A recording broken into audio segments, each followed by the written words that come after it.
You know what you're listening to? Is that a trick question? It's the I Still Love This Game podcast with your host, Matthew Damian. He's an idiot. Don't listen to this. He's an idiot. Hello and welcome to the I Still Love This Game podcast. And despite the NBA season picking up momentum, as it usually does at this time of the year, I still want to talk about some history. And there's something that I wanted to discuss for quite some time. And I had a regular individual who kept commenting on my videos. And finally, these videos, when I say videos, is on YouTube. He's probably the only one that does regularly comment on the YouTube stuff. So I invited him on the show. And I invited him on the show with one specific purpose. I wanted to talk about, in my opinion, the most underrated team versus team rivalry in NBA history. And that, of course, being the Pistons versus the Bulls, and the impact that the Pistons had in shaping NBA history. So without further ado, let me introduce my guest, TJ. TJ, welcome to the show. Thank you. Happy to be here. Now, TJ, I know your story, but I want you to tell my audience a little bit where you're from, why, and that will give a little bit of insight as to why I respect you so much to invite you on the show. Okay. Originally from West Helena, Arkansas. I grew up watching the NBA starting in the mid to late 80s. Big time Chicago fan.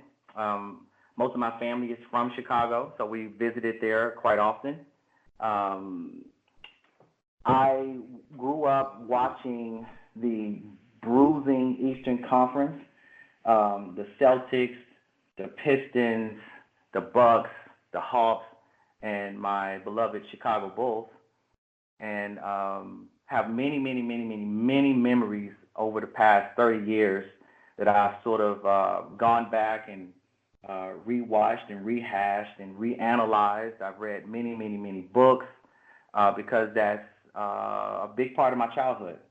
And so a few years ago, I started uploading tons of games on YouTube under the Realist moniker or handle, and it eventually was canceled because of copyright infringement. But before that, I put up I can't even count how many full games I uploaded to that channel, and it seemed to be very much appreciated by the YouTube basketball community. But yeah, I am the realist. I have tons of games going back to 1980. I have every NBA Finals game from 1980 through 1998, plus some Finals games going forward up until about 2000, I think 2010, Lakers and Celtics, 2010. I just don't have every last single game, but I do have every last single Finals game from 80 through 98. I also have tons of other playoff games, including every single Bulls playoff game from 86 through the Michael Jordan retirement. So I have a huge catalog. I have many Orlando Magic games. I have Houston Rocket games, a ton of Lakers against Celtics games, ton of Pistons games. Anytime I feel like I want to just go back and watch some real basketball, I got so many games to come from. And not just playoff games. I have tons of regular season games as well. So it's a particular, heated passion of mine to just go back and watch these games and watch these old teams battle it out, match wits together on the court. I don't think you're alone with that. I've said many times on the podcast how much I wished the NBA League Pass would actually be more like the WWE Network. And what I mean by that is having just a vault. I don't care how much it would cost. I'd pay $1,000 a year for that, just so I could go back and watch every game that I want to watch. Because albeit now that the games are starting to pick up in intensity, it shouldn't take to the middle of March before we see that. And the NBA, the current product now is abysmal. I can't stand the current product now. So I think we're on the same page here when we long for real basketball. Absolutely, we're not getting it now.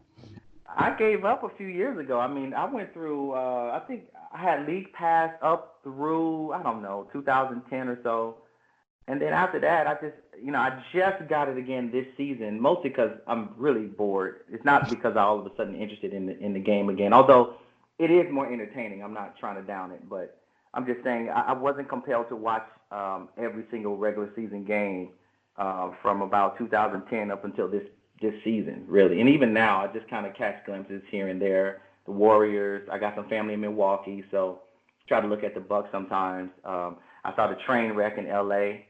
With LeBron and everything. So it's been somewhat entertaining, but it's just not the same. And I know a lot of the younger fans get upset when we say things like this, but it's just not the same as 80s and 90s basketball. It's just not. The intensity's gone. The competition's it's still a great game. Like basketball itself is still a fantastic game. It's a fantastic sport.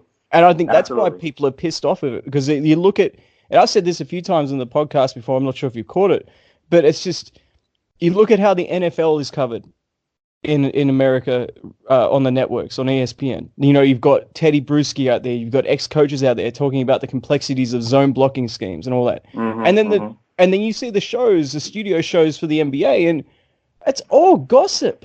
Oh, this person tweeted at this person, person unfollowed this person on Instagram. It's like, good God Almighty, I don't care about that. I want to see where, you know, how teams are doubling off the ball and whether the rotation is coming from the 2 men away. I want to see what the baseline cutters are coming from with a delayed, you know, the delayed cut. Things. That's what I want to see. I don't care about all that. If I cared about that stuff, I would follow them. I would even have a Twitter account. I would follow them. Right. But they sell the game so short. Here's my opinion on that, and then we'll get into the Pistons and Bulls. My opinion on it is they overpaid dramatically. ESPN and Turner overpaid dramatically for the rights of the NBA. And they realize, hey, this doesn't have the audience, especially domestically, that we thought it has. So they are trying to inflate it the best way they know how to by oversaturating all the content, and they don't have enough. But then again, that kind of flies in the face of what I was saying, because it's such a great sport, but they're not doing it justice by the way they do cover it. And that's why I think people look back longingly at the 90s and the early 2000s, or even going back to the 80s, and they see the sport in a much more pure form than what you see now. Absolutely. And then here's the other angle. I think what you said was absolutely right. But here's another angle. When I was watching, in the late 80s, the media was much more responsible about what they were covering. They took it a lot more serious. Beat writers, you had sports writers like Bob Ryan and Mike Lupica and Drew Sharp over in Detroit, and Mike Rosenberg, and just guys that took it seriously. And so they would travel with the team. They would get inside information. They learn from the coaching staff. And so they report on this inside information that helped us understand the game better. But today, the NBA is not really focused on the die-hard fan anymore. They're focused on the casual fan, because there are a lot more of them. And so now the casual fan is not interested in all the basketball talk that we're interested in. They're more interested in what LeBron tweeted last night, or what did Kevin Durant say to the Golden State Warrior media about toxic environments. And we're more interested in these little offshoot basketball sort of like the barbershop, and now Kevin wants to have, like, I forgot the name of his show. I heard about that. Yeah, it's like a carbon copy of LeBron's thing. Exactly. And so it's the executive. I don't know. Don't quote me on that, but it's something about the deal, or the executive, or something like that. But The Apprentice. It doesn't matter. I mean, they're targeting a totally different audience.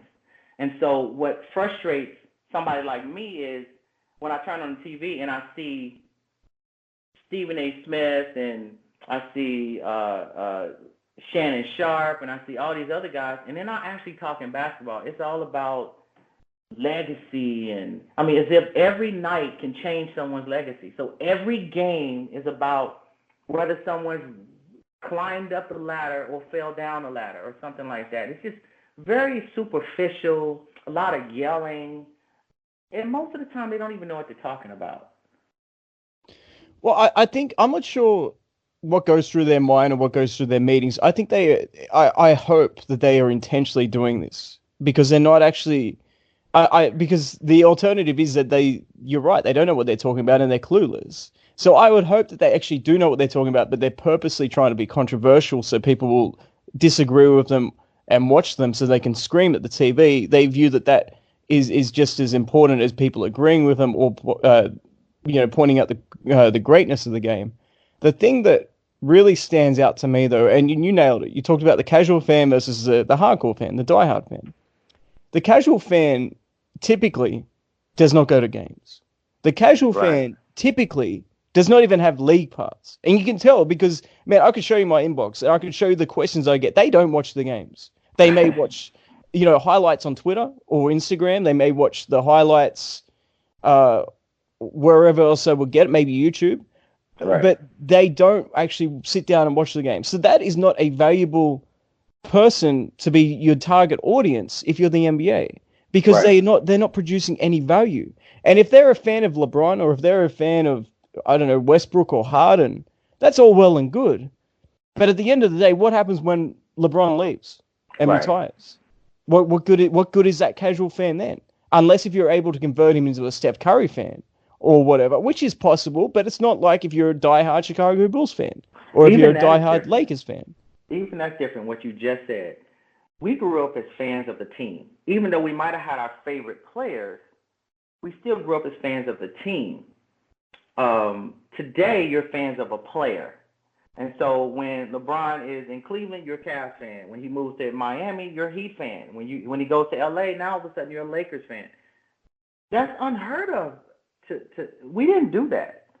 I mean, I know there were I had some friends that were Charles Barkley fans that loved him, that felt like he was one of the better players in the NBA. But when he moved to Phoenix, they didn't become Suns fans. They liked him, but they were still 76ers fans. It's just a totally different environment where no one's really tethered to a team. It's all about the player. So now what happens is, now you idolize the player, and now everything has to be about that player. And so every news cycle is about that particular player's chase in his or her quest for, the legacy or number one position on the totem pole or whatever, and not really about the team. For instance, maybe I shouldn't use this as an example, but you look at LeBron and, he climbed over Jordan for the total career points. And sure, fine, say something. But for like 2 days, we kept hearing the media basically punish the Lakers fans because they didn't clap loud enough for LeBron. Or they weren't excited enough that he passed over Michael Jordan in total career points to get to number 4. But the Lakers fans were concerned because they were in the middle of a 5-game losing streak. And they were losing by 15 points as well. They were getting the doors blown off of them.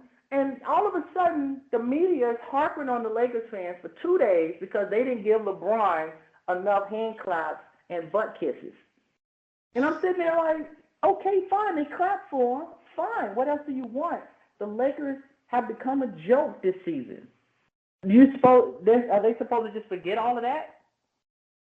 So now instead of talking about what's important, it's okay to have a moment to say, oh, guys, let me let you know, LeBron James with this shot just passed Michael Jordan. He's now 4th on the list. All right, clap, clap, clap. Now let's get back to the game. And by the way, they're losing by 15 points, and they're not even putting up a fight. They have totally given up on this season.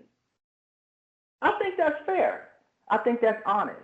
But that's not what we're hearing. We're hearing for 2 straight days, everybody coming to bat for LeBron. It's just too bad they didn't give him the applause he deserved. They didn't stop the game. They didn't offer him dinner at half court. What is wrong with today's players?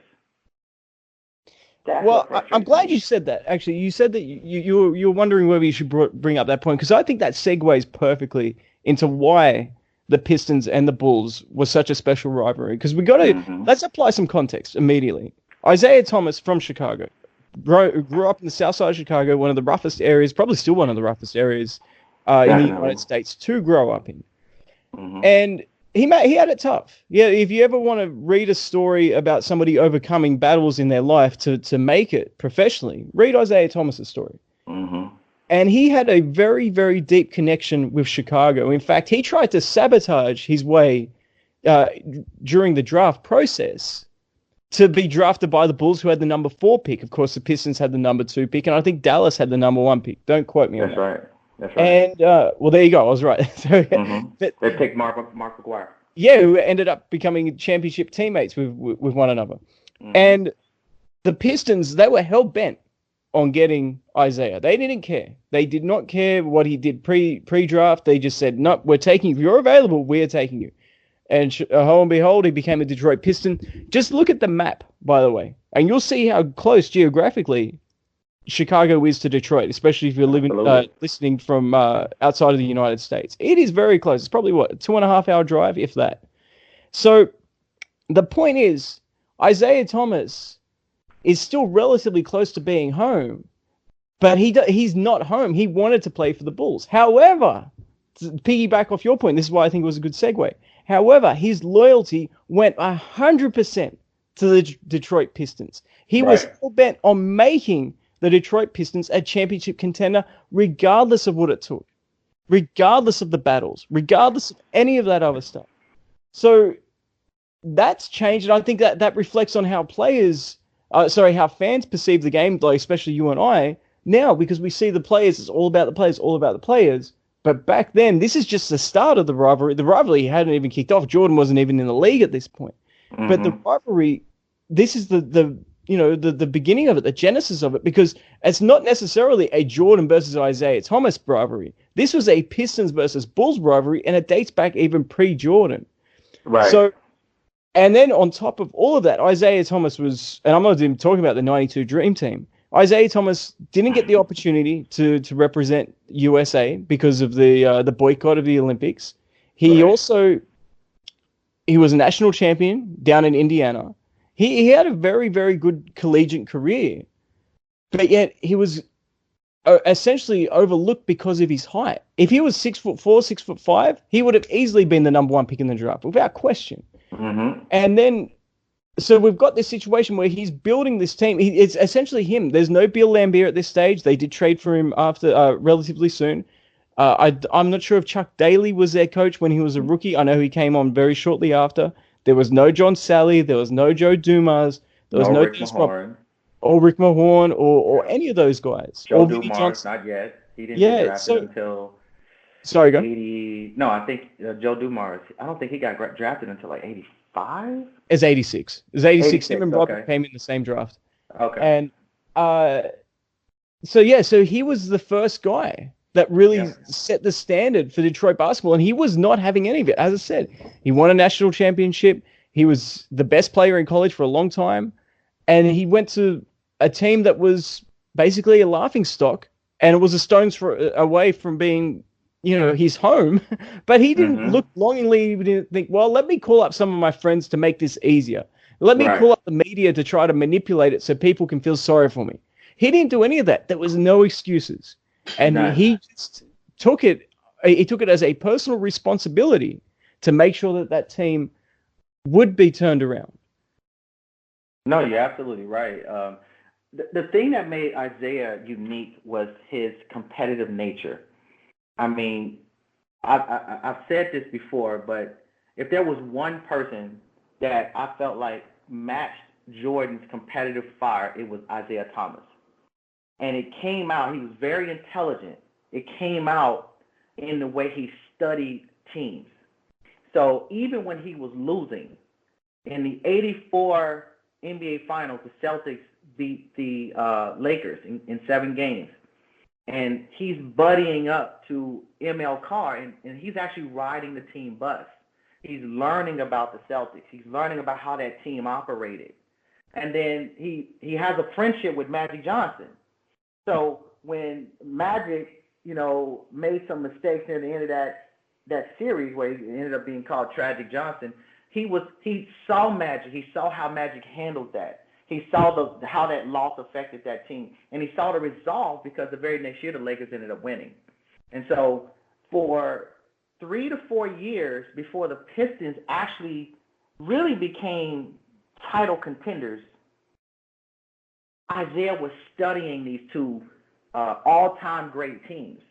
So even though he was in a situation where his team is gradually getting better, they're adding pieces here and there, he's providing that spark, not only in terms of being competitive on the court, but also making sure that his team comes together in a way that could compete against the all-time great Celtics and Lakers.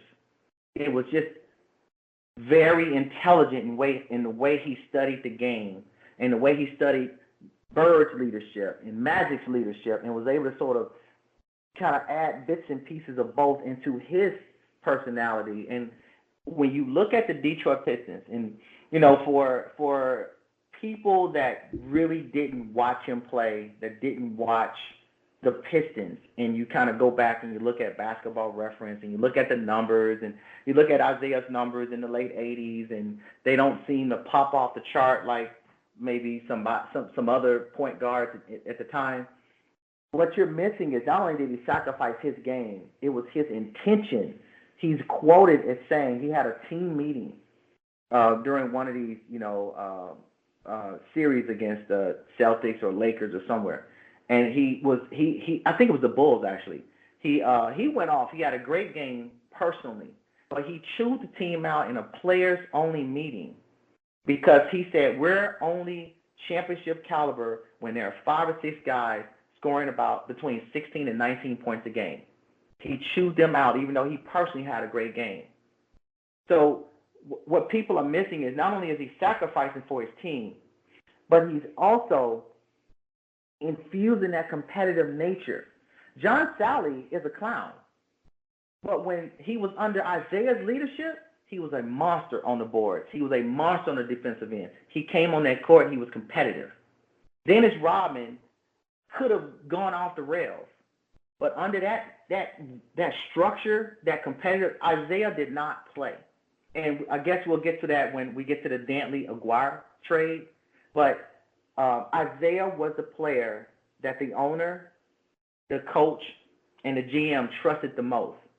And it was his spirit that made the Pistons so good and so competitive against teams that really had more talent than they did. So when we say it wasn't really Isiah versus Jordan, that's absolutely true. It's absolutely true. But on some level, it actually was Isiah versus Jordan. It was Isiah's competitive spirit and the way he made up that team and how it fit around his personality. And it was Jordan's competitive spirit. It was like two bulls, going after each other, head first, full speed. I'm glad you said that. And the reason I'm glad you said that is because we're going to get into what actually made Jordan almost unbeatable in the 90s. The only time he lost in the 90s was to Isiah, and also when he just returned from baseball. Right. So those are the only 2 playoff losses for him in the entire decade. So, but we got to wait a little bit because there's still a little bit more context to get into, because we still haven't even gotten, if we're following the timeline, we still haven't even gotten to Jordan arriving in the NBA. But something very important happened just prior to that, and of course it was Isiah Thomas in the playoffs up against the New York Knicks. Now people forget about it, and you made some excellent points, by the way, about Isaiah's stats not jumping off the page. He was never about stats. You can play for stats, or you can play to win. Or you can have like the rare players like Larry Bird or Michael Jordan who are able to accomplish both. There's not a whole lot else. You count on one hand the type of players that can do both. So I agree with you 100% on that. But people forget how good Bernard King actually was in 1984. And in the playoffs, and I honestly think Bernard King should have been league MVP that year. It shouldn't have been Larry Bird. I mean, I'm not going to be too upset with Larry Bird getting it. It wasn't like Karl Malone winning in 97 or 99. or Steve Nash winning it. It was all, but it was, I would, looking back in hindsight, I wouldn't have flinched if it was Bernard King winning that award. And a 5-game series, Bernard King I can't remember the stats specifically, but it was one of the great playoff series of all time, especially in the first round. The Knicks versus the Pistons, Isiah Thomas put up, 16 points in the last 90 seconds? Right. Do you need to grab that? No, I'm good. Don't worry about it. So Isiah Thomas put up 16 points in the last 90 seconds to force an overtime, which they lost at home. But those hard playoff losses, and you alluded to this, after that he went to the NBA Finals, he was picking the minds of the Celtics and Lakers, and he understood that. Next up was Michael Jordan entering the NBA, and of all places, Chicago, right? If you're Isiah Thomas, like you got to be kidding me, of all places.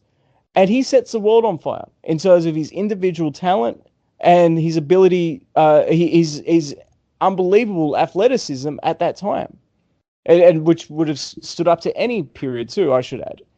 Absolutely. So what we've got now is you've got an incredible rivalry between the Celtics and the Lakers that has taken the league by storm.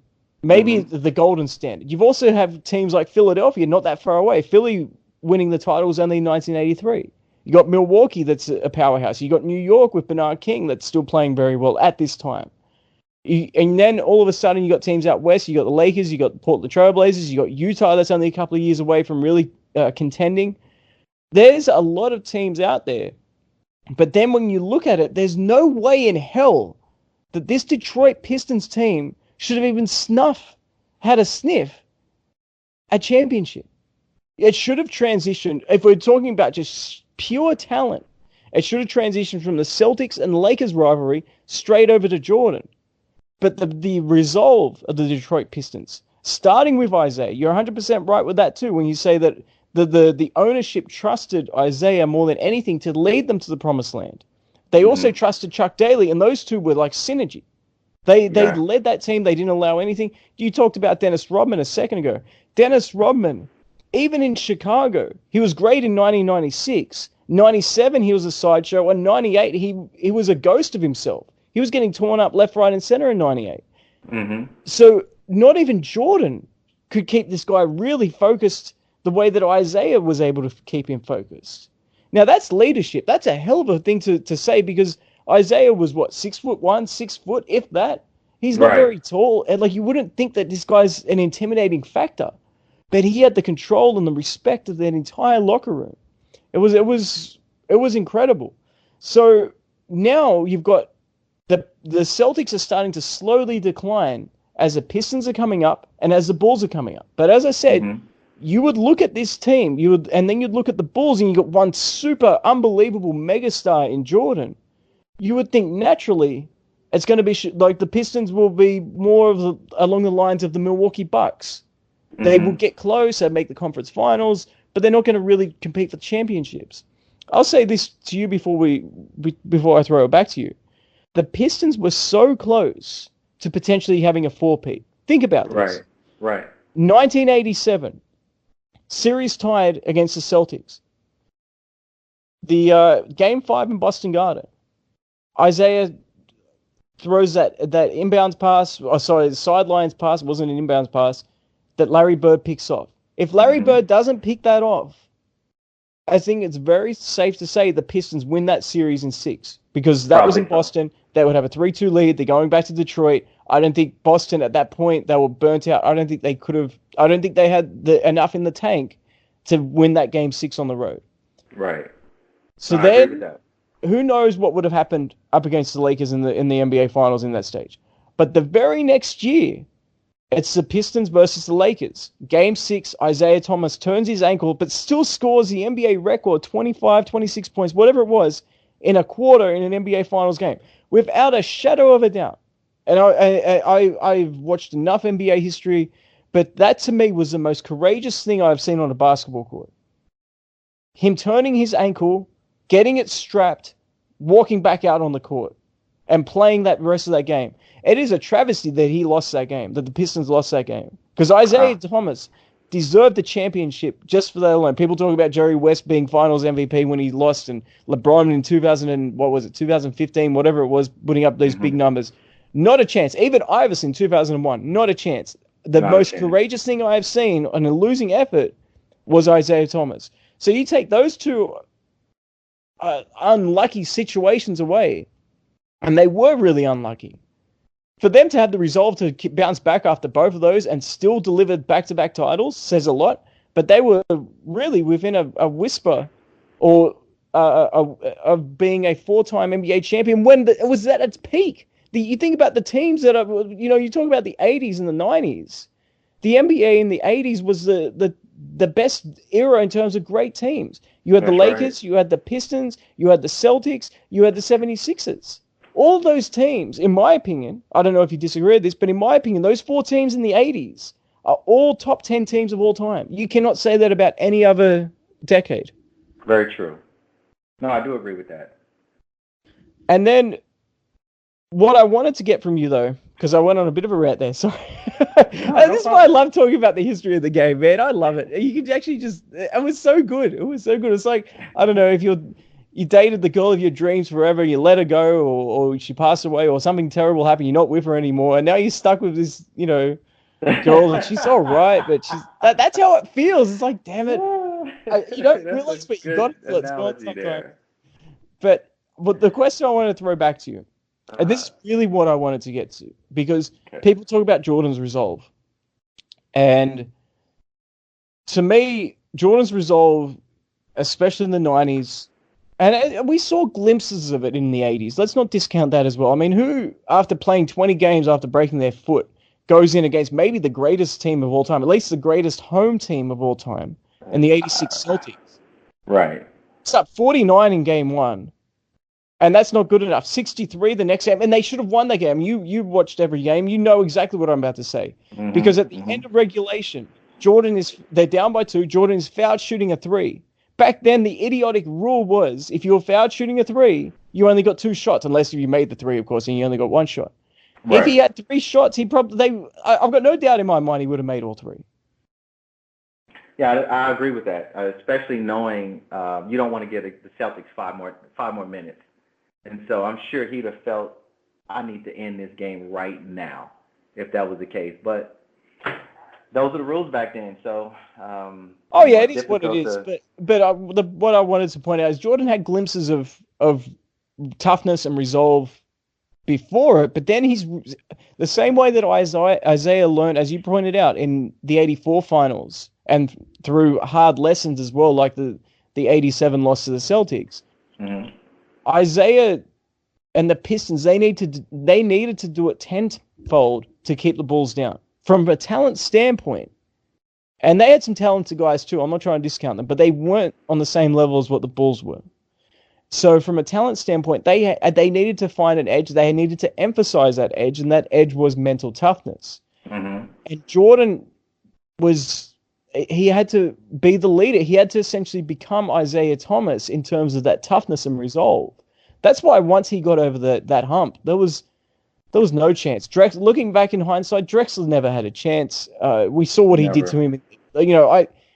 I don't like to over-exaggerate things, but I honestly, when I look back at that game one with the shrug and everything of that nature, I have never seen a team essentially win an NBA Finals in the first half of game one. And that's what we saw in the 92 finals. But that came back to Jordan's resolve. And where did he get that from? He had it, as I said, he had glimpses of it, but it got toughened up to the point that he became Isiah Thomas. I agree. I think what's important is to sort of identify what made Detroit so great. Detroit, first of all, I agree they could have four-peated. I personally feel like from 87 through 90, I think they could have very easily won 3. Even if they had gotten by the Celtics, I think the Lakers would have been a little too tough for them that year. But 88, they were a championship-level squad, and the Isiah injury definitely hurt their chances. It looked like they were going to pull it out in 6 on the Lakers' home court. As far as the Pistons, I grew up watching them, and the Pistons are, to this day, the only team that made a 5-point lead feel like it was 20. Because it wasn't just the mental focus, it was the execution. They didn't make mistakes. They didn't beat themselves.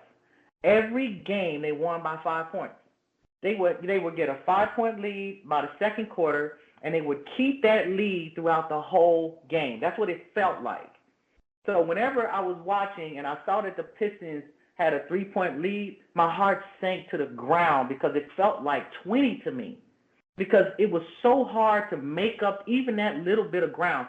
Now, today, in today's analytics culture, we look at that and say, oh, they must have not been that great. They only won by 5. They only won by 3. They only won by 4. They barely beat their teams, their opponents. But in reality, it just showed you the mental fortitude that they had. Because if you look at a normal game, a team may win by 5, but they might have been up by 15. Or the other team might have been up by 10. And so there, in a normal game, there are these long, large swings where a team will go on a run, and then all of a sudden, you have to climb back, and there's this sort of this tug of war, right? I'm not saying that wasn't there with the Pistons, but generally speaking, the Pistons climbed on top of you. They got this 5-point lead, and it stayed between 10 and 5 the whole rest. It didn't matter what you did. It didn't matter how big your run was, how much the crowd was pumping you up, how much the emotion was in the arena. It did not matter. You could not make up that ground. It was impossible because they did not beat themselves. And so when you look at it like for a 4 to 5 year stretch, you had to play your best for 4 quarters. I know we say that a lot, but in reality, you had to play your best for 4 quarters to beat the Pistons. And even then, it wasn't enough a lot of the times. So what the Pistons showed the Bulls, now let's look at the Bulls as they were sort of coming up. They didn't have an identity. Like if you look at their we're not going to count 86 and 87 because they were young. They didn't, they had to get rid of half the team. They had all kinds of drug issues and all kinds of dysfunction going on. But starting in 88, they drafted Pippen and Grant. They were rookies. And all of a sudden you start to see the nucleus that the Bulls would end up becoming. But in 88, they were young. They didn't keep their focus. They didn't really have any set plays aside from just throwing it in to Michael Jordan and making him do his thing. And so they got by on talent alone. In 89, it was a little bit more structure, but they were still, when things got tough, they just dumped it to Michael and let him win on his talent. That was good enough to beat a very good Cleveland team in 89 and a really good New York team. That, by the way, Detroit was more afraid of Cleveland and New York than they were of Chicago. So Chicago upset teams that really should have beaten them. But they did that based off of just Jordan's talent and his abilities on the court, his skill level. But Detroit, they matched Jordan's competitive fire, but they had the execution and the focus, and they were used to playing every possession as if it was the last possession of the game. And Chicago wasn't used to that. They were used to the lulls. They were used to sort of a dropping concentration level. And then when your team level dropped, Jordan would go on some kind of run, or the Bulls would do something special, get the crowd involved, and they'd climb back up and they'd win off of these, great Chicago Bulls runs. But they couldn't do that against Detroit. Detroit stomped them, I believe, all 6 games in 88 in regular season. And they beat them, maybe I'm getting a little wrong. I know they beat them all 6 games in, I believe, 89. And then they won 4 of 5 games in 90. Talking about Detroit beating Chicago. They beat Chicago like a drum. Even though Chicago, especially in 1990, was probably the second greatest team in the league. But there was a significant gap between Detroit and Chicago because Detroit was just so much more mature in how they played the game. They were the old men at the rec league that still set screens, that still did the pick and roll, that still, knew how to get the best shot, that passed the ball around. Everyone got a chance to contribute. They were that team. And Chicago was the superstar team with the 4-star superstar from the local, league. And, you surround him with some players, and they're like, oh, we got the best team because we got the best player in the whole city. But you're going against a team that knew how to play and knew how to win, and they knew all the tricks. And that's what really set Detroit apart. Not only that, but they were the team that truly focused, and they made defense popular. They made defense exciting. They were the first team. The Celtics played defense, but you saw their offensive wizardry, and that's what you locked your eyes on. The Lakers played defense, but Magic Johnson and Showtime, that's what you noticed. But with Detroit, they made defense exciting. Like you were watching the defensive side of the ball when you were watching Detroit. You see Dennis Rodman and his pogo stick legs jumping all over the place, his quick feet, probably the quickest feet I've ever seen in the NBA. Joe Dumars had this great foundation. If you were going to sort of highlight how to get in the defensive stance, how to shuffle your feet, how to sort of make sure shade a guy so to push him toward an area he's not familiar with, or push him to his weak arm or his weak hand. You would study Joe Dumars. And then everyone else just put in the effort every single possession, or they would be taken out of the game. And so you look at the talent level, you'll say, oh, yeah, definitely it should have gone from L.A. and Boston straight to Chicago. But like you mentioned earlier, Chicago has some tough lessons to learn. And I agree with you. I believe Detroit is the sole reason Chicago won 6 titles in the 90s. They would have won anyway, but they wouldn't have been unbeatable without going through Detroit. I don't think this is just hypothetical. I don't think they would have beaten the Knicks in 93 after losing the first 2 games had they not gone through Detroit prior to that. And I'm not sure if they would have beaten Utah in both series. I think Utah would have gotten one of those. So that's completely hypothetical. There's no way I can prove either of those. Just my personal take with that. But when it comes to... Look, everything you just said is 100% right too, because you're talking about the defensive side of the ball and how important that is.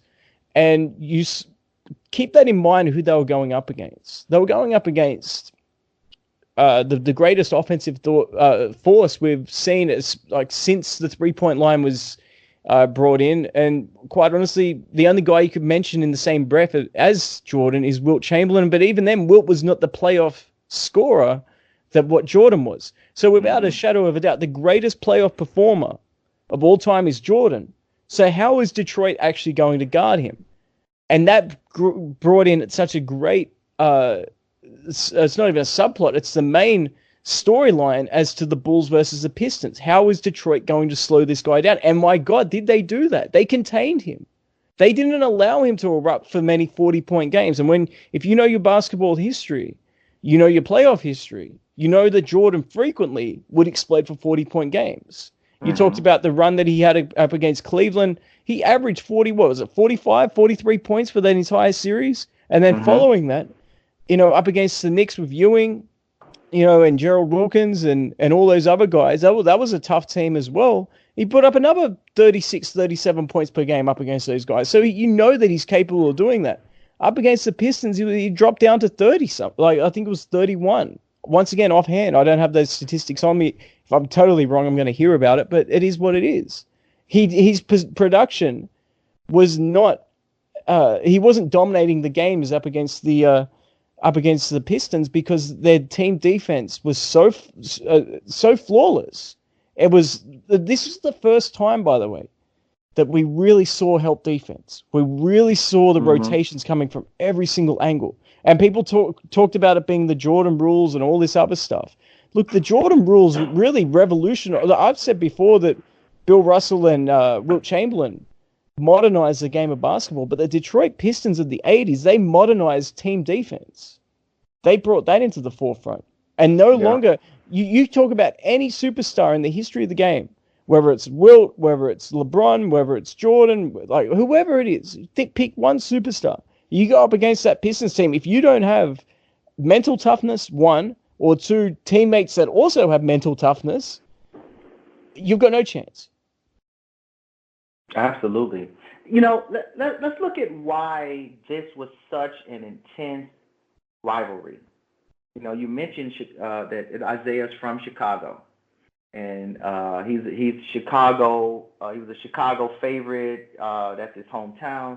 And all of a sudden, Michael Jordan is drafted there, and he takes the whole world by storm. And even some of Isiah's family admitted, we're Bulls fans now, right? You got that in there, right? So now all of a sudden, Chicago has a new favorite son. Number two, let's go back to the All-Star game, the freeze-out game in 1985 All-Star game, yes, where Jordan felt like Isiah led the charge to freeze him out or stop him from scoring. It was never it was never proven, and Isiah has denied it, along with others have denied it to this day. But Jordan truly believes that what happened, I don't know if it happened or not, but that's what he believes. So now we have animus coming from Jordan toward Isiah. So that's two levels, right? Now let's look at the two cities that you say that we know are not that far apart. Detroit used to be the premier city in America. They used to have more millionaires in Detroit than any other city in America because of all the auto, industry, factory industry, yeah. The auto industry, exactly. So they were top of the hill, but then eventually gave way to Chicago, the second city, the monster of the Midway, city of broad shoulders. Okay, so now Chicago is that city in Middle America. It's overshadowed Cleveland and Detroit and Indianapolis and Milwaukee and all these different cities. It is that city. It is the glamour city of Middle America. So you have Detroit feeling like, there's a little bit of, city envy going on. Hey, now this other cities come in and, Detroit is steadily losing population. It's steadily losing cachet. Chicago is gaining everything. They're the glitzy glamour city of the Midwest. So you have that rivalry going on. But then let's go into like the basketball side. Chicago's two best players, Michael Jordan and Scottie Pippen, the shooting guard and the small forward. Detroit's best two defenders, Joe Dumars and Dennis Rodman, a shooting guard and a small forward. So you just so happen to have a team that are equipped to handle Chicago's two best players. Not neutralize. You can't neutralize Michael Jordan, but he has to face two all-world defenders. When Dumars needed a rest, they just slid Rodman over. Rodman has the quickest feet in the league. So now it's not just Detroit versus Chicago. It's a chess match between the greatest offensive player versus two really good, in some cases, best defensive player. I think Rodman won Defensive Player of the Year twice, right? I think he only got it once, but he was, like, let's be honest, he was the premier defender for a good period of time. It was kind of like Ben Wallace for a long period of time for the Exactly. Pistons. You knew who the face of the NBA was from the defensive side of the entire league, and it was Rodman during that time. So we're talking about Michael Jordan, who's used to being able to just dominate his way, score 40 in his sleep. But now he's got to face two all-league defenders, one of which has won Defensive Player of the Year at least once, should have won it more than that. He's the premier. If Jordan wasn't the premier defensive player, or maybe Moncrief, but then there's another one. Robinson. Alvin Robinson, yeah, exactly. they're in that small group with Dennis Rodman, who was the best perimeter, and Pippen, of course. But Pippen really grew into a great defender after Detroit went down. So around 91 on, he was like, the guy. But before that, it was Robinson, it was Moncrief, it was Jordan, it was Rodman. So basically, Jordan, you can look at it like this: he's the best offensive player. He could be going against the best defensive player, and if he's not going against that guy, he's going against the third or fourth or fifth best defender in Joe Dumars, who was regularly, I believe, second team defense, if not more than that, a few times. And he was known for playing great defense, and Jordan even said he was his greatest defender. So there's that chess match on the court. Now you also have this sort of this squeezing. Detroit's feeling pressure on both sides. They have to fight and claw to finally get over the hump to the Celtics, only to have to face the Showtime LA Lakers and Magic Johnson in his peak. They finally get they're finally now the champions. They're finally on top of the hill, and now they're being challenged by this young, talented Chicago Bulls team that's now headed by the greatest, what most would consider the greatest player ever. So it's almost like the 80s Celtics had basically the whole decade. And the 80s Lakers definitely had the whole decade. Detroit finally gets to the top, and a year or two later, they're in footsteps. And they're like, wait a minute. We are here. We want to stay here. So they treated Chicago like like an annoying little brother that won't leave you alone. And they did everything they could to send a message to Chicago. You're nothing. We're going to embarrass you every chance we get. And if you look at some of those regular season games, it was embarrassing. I mean, it was just embarrassing. They came into Chicago in one of those, I think it was 1990, March 1990. They beat Chicago. Chicago, the 55-win team, with Michael Jordan playing in his best, playing in his peak. They beat Chicago by 25 points in Chicago. It was over by halftime. It was embarrassing. Detroit hated Chicago, not only because of the things that I mentioned, but also because they felt like Chicago's coming too fast and too soon. We still need our time on top of this hill.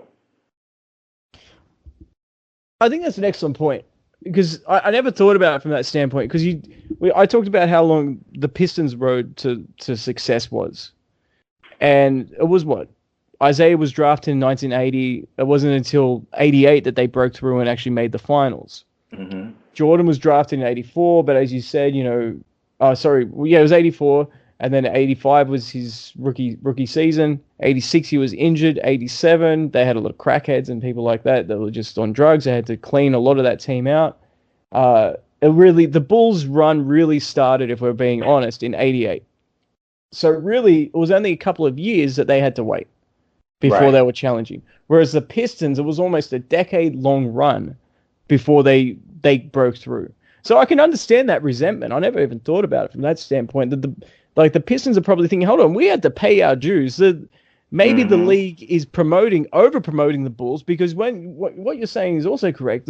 Once the Pistons actually won, they were still essentially overshadowed, because Jordan was breaking all kinds of ground when it came to being marketable, when it came to opening up markets, not just domestically but internationally, for shoes and clothes and movies and advertisements, whatever, endorsements. He was really he took what Magic did and took it to a whole new stratosphere. So the Pistons are like, hold on, we're the champions. We should be getting all these endorsements. I can understand that. I can see why there was a lot of resentment. And of course, it led into, because the thing about Jordan, though, he was better than the hype. So he wanted to prove on the court what he was able to do justified what he was doing off the court. So there were some intense battles. I think this is one of the most underrated rivalries in NBA history. Not one of, excuse me. I think it is the most underrated. And I'd put it up there in the top 5 of rivalries of all time because of that no, we're the king of the hill. You stay here in your place. Just like Jordan and Bulls did that to the Knicks, and they did it to the Jazz, and they did it to anyone else that tried to challenge them once they were on top. They were like, no, you're here. We're up here. You're not getting here. And the Pistons were the only team that were able to consistently beat Michael Jordan. And I don't want to keep focusing on Jordan, but Jordan was that team, especially on the offensive end. Mm-hmm. So the Pistons' defense versus Jordan's offense. Who's going to win? And 5 guys usually will beat one guy, regardless of who that one guy is. So it was a glorious rivalry, and as I said, it really strengthened Jordan's resolve and the Bulls' resolve to the point when they got over that hump. Just like the Pistons, once they got over that hump, they felt invincible. Jordan and the Bulls, once they got over that hump, they were invincible. And I think it was a bit of a shame because when you think about it, no one was able to beat the Bulls. They were broken up prematurely in 98 or 99 actually, because it was the lockout. So it was very early in 99 that the Bulls officially broke up. Obviously, the last title was in 98. But it's a shame that they didn't go through to the finals and lose to either the Spurs or the Lakers after knocking them around a few times and teaching them how to win. It's a real shame because, I mean, who knows how good, or how differently history would have been, because had Jordan and the Bulls beaten the Lakers a couple of years in the finals, and Shaq and Kobe really had to earn it, not just wait for Utah to get injured and old. If they really had to earn it, does Shaq and Kobe, do they maybe appreciate the titles a little bit more? Do they not break up? I mean, who knows at that stage? The question similarly, hypothetical once again, if the Pistons weren't in the way of Jordan and the Bulls, do the Bulls maybe take things for granted a little bit? Maybe they do trade Scottie Pippen early. Maybe they do let Horace Grant early. Maybe they lose a couple of times in the playoffs after they beat the Pistons or they win a title. So, I mean, there's so many variables to this, and the Pistons-Bulls rivalry really did shape the way that the NBA was played in the 90s and to a lesser extent the early 2000s, because the intensity on defense, I mean, that 2004 Detroit team was so similarly constructed, and that wasn't just a mere coincidence. It was so similarly constructed, and that made the NBA fantastic once again for a period of time where defense was applauded. The one thing I do want to pick up on, and we'll probably disagree on this point, you said that Jordan genuinely believed that Isiah Thomas froze him out of that All-Star game. I'm not going to try to psychoanalyze Jordan or anything like that, but I think, here's my take on it. I think that Jordan probably knew it was BS. Like, he probably didn't think that actually happened. It was probably just a media thing. Regardless, I think he used it as motivation, the same way that, who was that dude in Washington that had a good half on him, and then he came back. He said, "Nice game, Mike," or something like that. As his walkout. I know what you're talking about. This was the 93 season, right? Yeah. And then Jordan came back and scored 40-something points in the first half in the very next game. So, and it came out later on that the dude didn't say a word to him. Right. He made this stuff up sometimes. And I think maybe he chose to believe it, but I don't think he genuinely believed it. It might sound like semantics, but I've watched that 85 All-Star game. I'm sure you have too. I couldn't see any signs of a freeze-out. I couldn't either. That's why I said it's never been proven. There's no real evidence for or against it. But I agree. I think that sounds like something Jordan would do. So I would not put that past him at all. Now, the other thing that I want to talk about is we're talking about misconceptions here. I don't think Jordan kept Isiah off the Dream Team. Here's my take on it.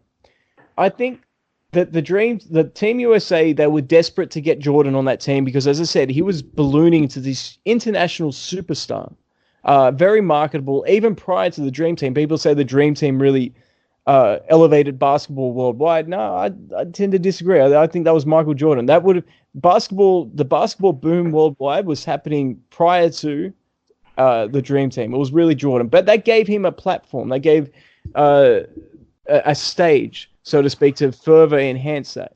But they wanted to entice Jordan so badly they thought that they could appease him by keeping Isiah Thomas off the team.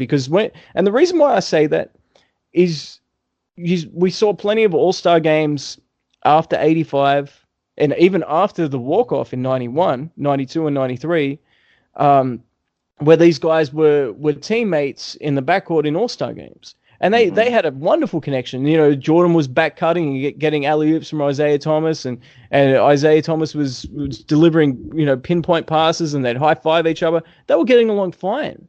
I've got no doubt in my mind that there wasn't an issue if Isiah Thomas was picked, and my God, he should have been picked for the 92 team.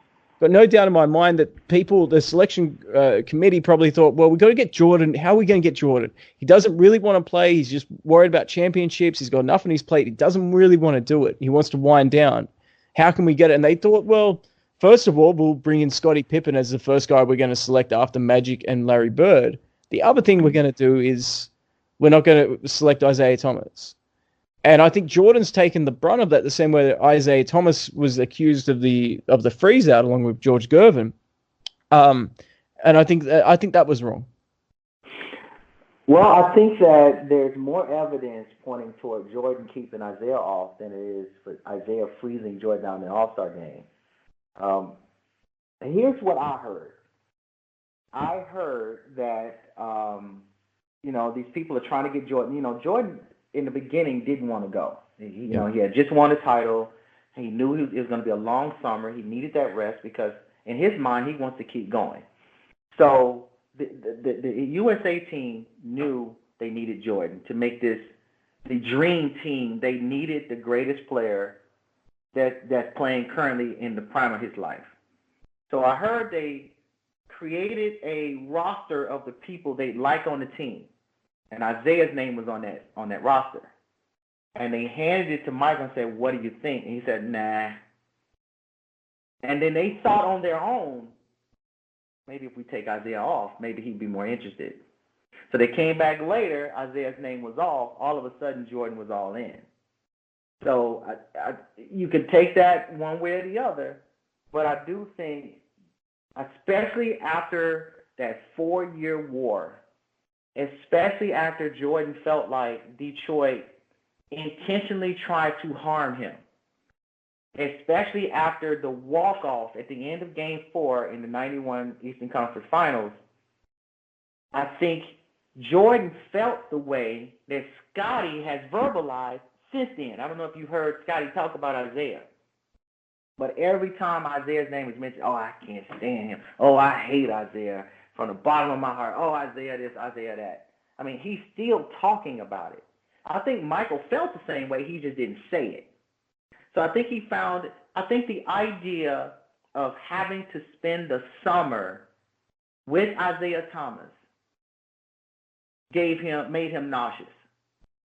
I think that because these guys were going to be basically holed up on buses and gyms and hotels together. And I think Jordan wanted to get, he and Magic wanted to sort of create a stronger bond between the two of them. He wanted to get to know Larry. He wanted to sort of see how these great players practice. He wanted to sort of take it in. I don't think he wanted Isiah in that mix. I think he kind of wanted to feel like, I think he felt like Isiah would destroy whatever chemistry he could develop with these other guys, especially Magic, when he was on the team. So there was a lot of hard feelings because of that rivalry. And I think that's the reason Michael did not want Isiah on that team. Now, you're right, they did continue to play in All-Star games, but it didn't come out until sometime late in the 92 season. Sometime during it didn't come out in 91. It came out like sometime that next season, 92, just before the Dream Team. All this, the rumors, and I think Isiah finally realized he wasn't going when they picked Drexler and Christian Laettner to join the team. And eventually, it came out that Jordan didn't want to play with Isiah. And I think that by the time Isiah figured it out, it was too late for him to do something that season. But the next season in '93, and I might be off by my dates. I mean, I'm sure some people can come in and correct me on this stuff because I hadn't actually thought about this in years. But I do know that in November of '93, Detroit came to Chicago, and Isiah had blood in his eyes. That was one of the most physical regular season games ever. Because Isiah felt betrayed by Chuck Daly, who went on to coach the Dream Team, and he felt like Chuck Daly didn't go to bat for him, which is eventually why Chuck Daly left. He could feel that he lost his team. He lost Isiah. And so Chuck Daly ended up going to New Jersey. But Detroit came into town in Chicago, and I think this is the first time that Isiah had a chance to act on what he found out. And I forgot what the date was, but it's early November of '92. I know what it is. It was November the 11th, 1992. Detroit came to Chicago. They were bumping, grinding, pushing, almost coming to blows. The whole game was an ugly, ugly physical game. And it was the game where Michael ended up winning. Chicago was down by 2 points. And Michael I know this play. And he jab steps to the left and then shoots a three, right? Exactly. And he ended up winning the game by 1 point. That's the game that Isiah wanted badly because he wanted to, this was his way of sort of acting out the frustration of not being on that Dream Team. The only thing that, I do also appreciate the difference between playing in an all-star game where you're not necessarily on the bus with the guys, or you're doing your own thing, you play the game. It's not like the events are now where it's like 50 different press events or whatever.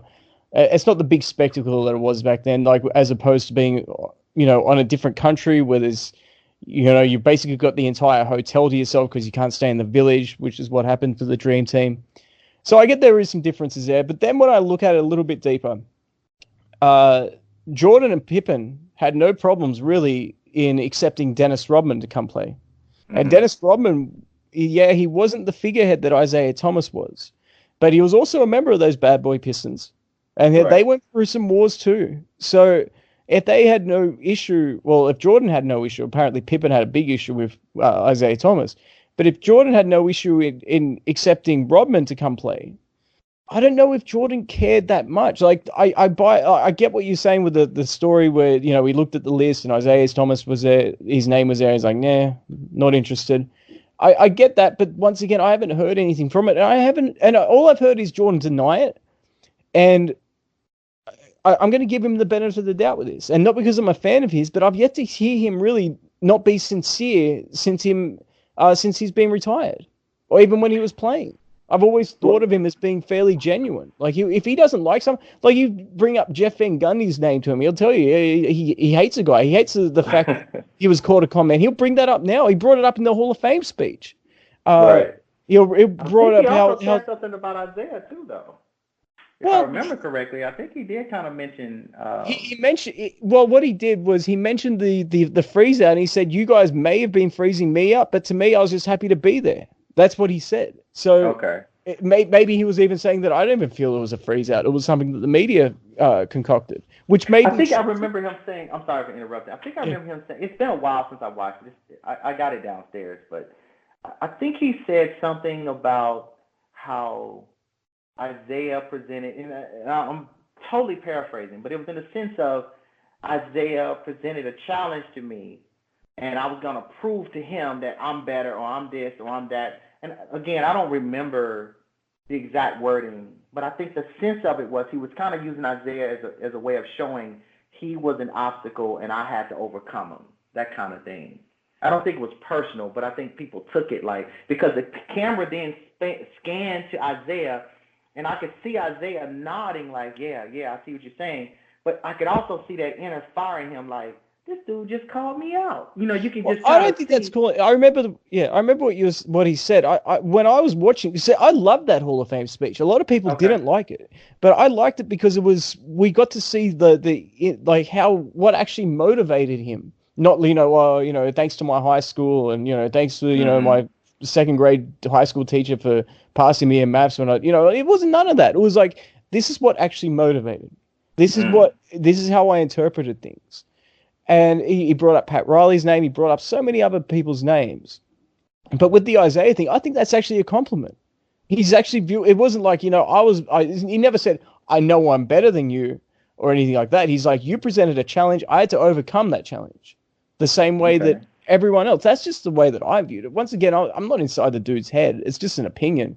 But when it gets back to Isiah not being on that dream team, look, there's no way that Nike or McDonald's or Coca-Cola or Gatorade or whoever, there's no way they would have let Jordan not go, to be honest with you. So I wish Team USA had a bit of a backbone and a spine, because when you think about the core of that team, even though these were the last games of Larry Bird and really the last games of Magic Johnson too, we know he came back in 96, but really the last games of both those guys, those two were the core, even though Barkley was their best player in that whole thing, he played the best. And Michael Jordan, those are the three names. Isiah Thomas, it should have been four names. Isiah Thomas should have been the fourth member of that core, and they should have started every single game. Yeah, he definitely deserved that spot. I will throw this at you, though.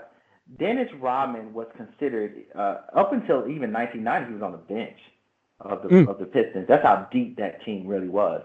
But is he the only defensive player of the year to come off the bench? Probably.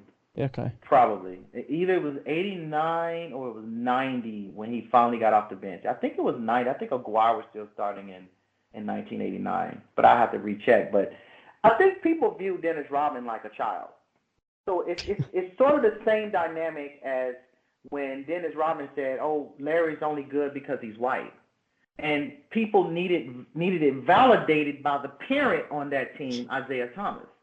So it wasn't until Isiah said, "Yeah, I have to agree with Dennis Rodman," that it became such a big deal. As long as it was just Dennis Rodman, no one cared. They just saw him as a highly talented child. And I think it's the same dynamic with whether the Jordan and Pippen were offended with Dennis Rodman as opposed to Isiah Thomas. I've heard Pippen say this many times. Isiah was the head of that team. That team ran on what Isiah told them to do. So I think they looked at that team like everything that happened, it was really stemming from Isiah Thomas. So they ended up teaming with James Edwards, John Sally, Dennis Rodman. I'm trying to think if there was anyone else. I don't think I'm missing anybody. That was only for the 96 team, wasn't it? John Sally was 96. Yeah. Edwards. I think he was only 96 as well. He might have been 96. Yeah, he might have been 96. And then, of course, Rodman throughout the second three-peat. But those guys, once you got them away from Isiah, they were just carefree guys. I mean, I've read accounts where James Edwards would come to Jordan's hotel room after a game and smoke cigars all night. No problem. Dennis Rodman was considered, somebody that was not really a threat. But it was Isiah's heart and it was Isiah's spirit that made Detroit so tough. Jordan and Dumars were friends. Even when they were going through the 4-year war, Jordan and Dumars were actually friends. Dumars is, I believe, one of the very few to actually shake the Bulls' hands when the Pistons were walking off.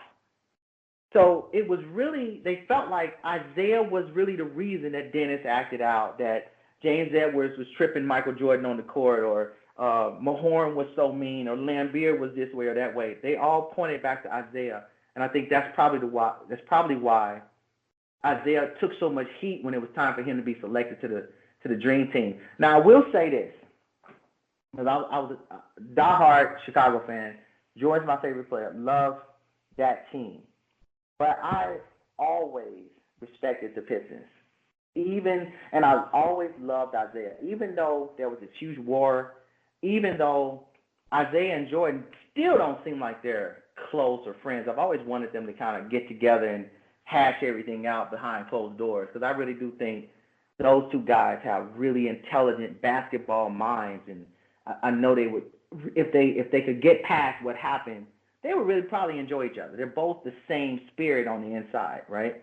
Well, keep in mind, I just cut you off briefly, and then you can go back to it. Keep in mind that in Jordan's swan song with the Wizards, Isiah Thomas was the coach for the All-Star game because he was coaching the Pacers, and it was Isiah Thomas that put his foot down and said that he basically called out Vince Carter because Vince Carter did not want to give up his starting spot. Right. And he called out Vince Carter. He said, "You've got to give this up," because T-Mac and Iverson, they wanted to give up their spots, and Jordan wouldn't let those guys because they had to earn it. Vince Carter had only played like 15 games. So the respecting is totally there. Anyway, sorry, continue. Well, I will add this. Remember in the 1988 All-Star game in Chicago? Yes. Remember how many points Jordan scored that game? 42, I'm going to say. 42, absolutely. You know the reason he scored 42? Isiah Thomas kept giving... Isiah Thomas. But that didn't stop them from hating each other. You see, there's a way to do things. When you're Isiah Thomas is very savvy. And so when he knows what he's doing, he knows how to present himself. And I'm not calling him a phony at all. I love Isiah Thomas. But I'm saying he knows how to present himself.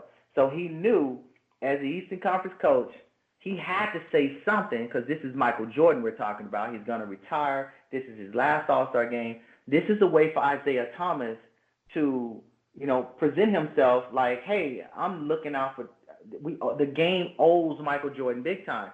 Now, I have those final games in '98 where Isiah is one of the commentators.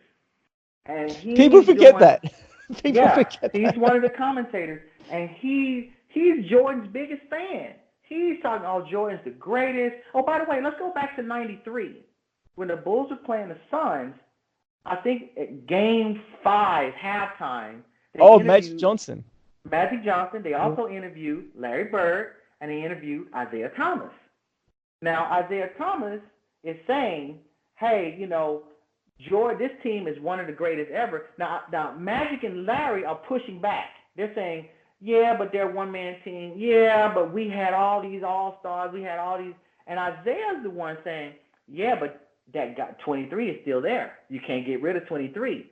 And as long as 23 is on that court, they're one of the best teams ever. He was the only one to stand up to say that. Okay? You fast forward to 1998, and he's doing the commentating for, he's a commentator for the NBA Finals games with Bob Costas because Marv Albert had gone through some personal issues, so he wasn't there for '98. So that's Bob a beautiful way of putting that.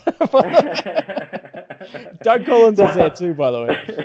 Yeah, that's right. So Bob Costas took over Marv Albert's spot, and then Isiah came over, and the whole series is just this Jordan butt-kissing fest. Jordan's the best. Jordan's the greatest. And not only that, but Isiah was also there when the Bulls went to Houston. Jordan's last game as a Bull in Houston, where he had a fabulous game. Isiah did that game. Isiah did the game where Houston came to Chicago. Isiah did the game where I believe... I remember that, up against Barkley, right? That was Barkley's probably his best last game. That's right. And remember, the game in Houston, I don't think Barkley played. Or maybe he did play. But I know Akeem did not play in Chicago. Neither did Drexler, I don't believe. But I think all three of them played in the game in Houston. But also the last game as a Bull in Madison Square Garden, I believe Isiah did that game. And Isaiah's just gushing about Michael, just gushing. Okay? You fast forward, now Michael's retired. You fast forward a decade, and now LeBron's taking over. And all of a sudden, Isaiah's going against what he just said. All of a sudden, you interview Isiah. I heard an interview, I think it was the Magic and Isiah interview, and Isaiah's like, basically, the Bulls only won because I broke my hand, and we were getting tired, and he was making the point that the Bulls were not that good. They only won because the Pistons, he was hurting. That he shot so much that his wrist bothered him, and that's why the Pistons lost.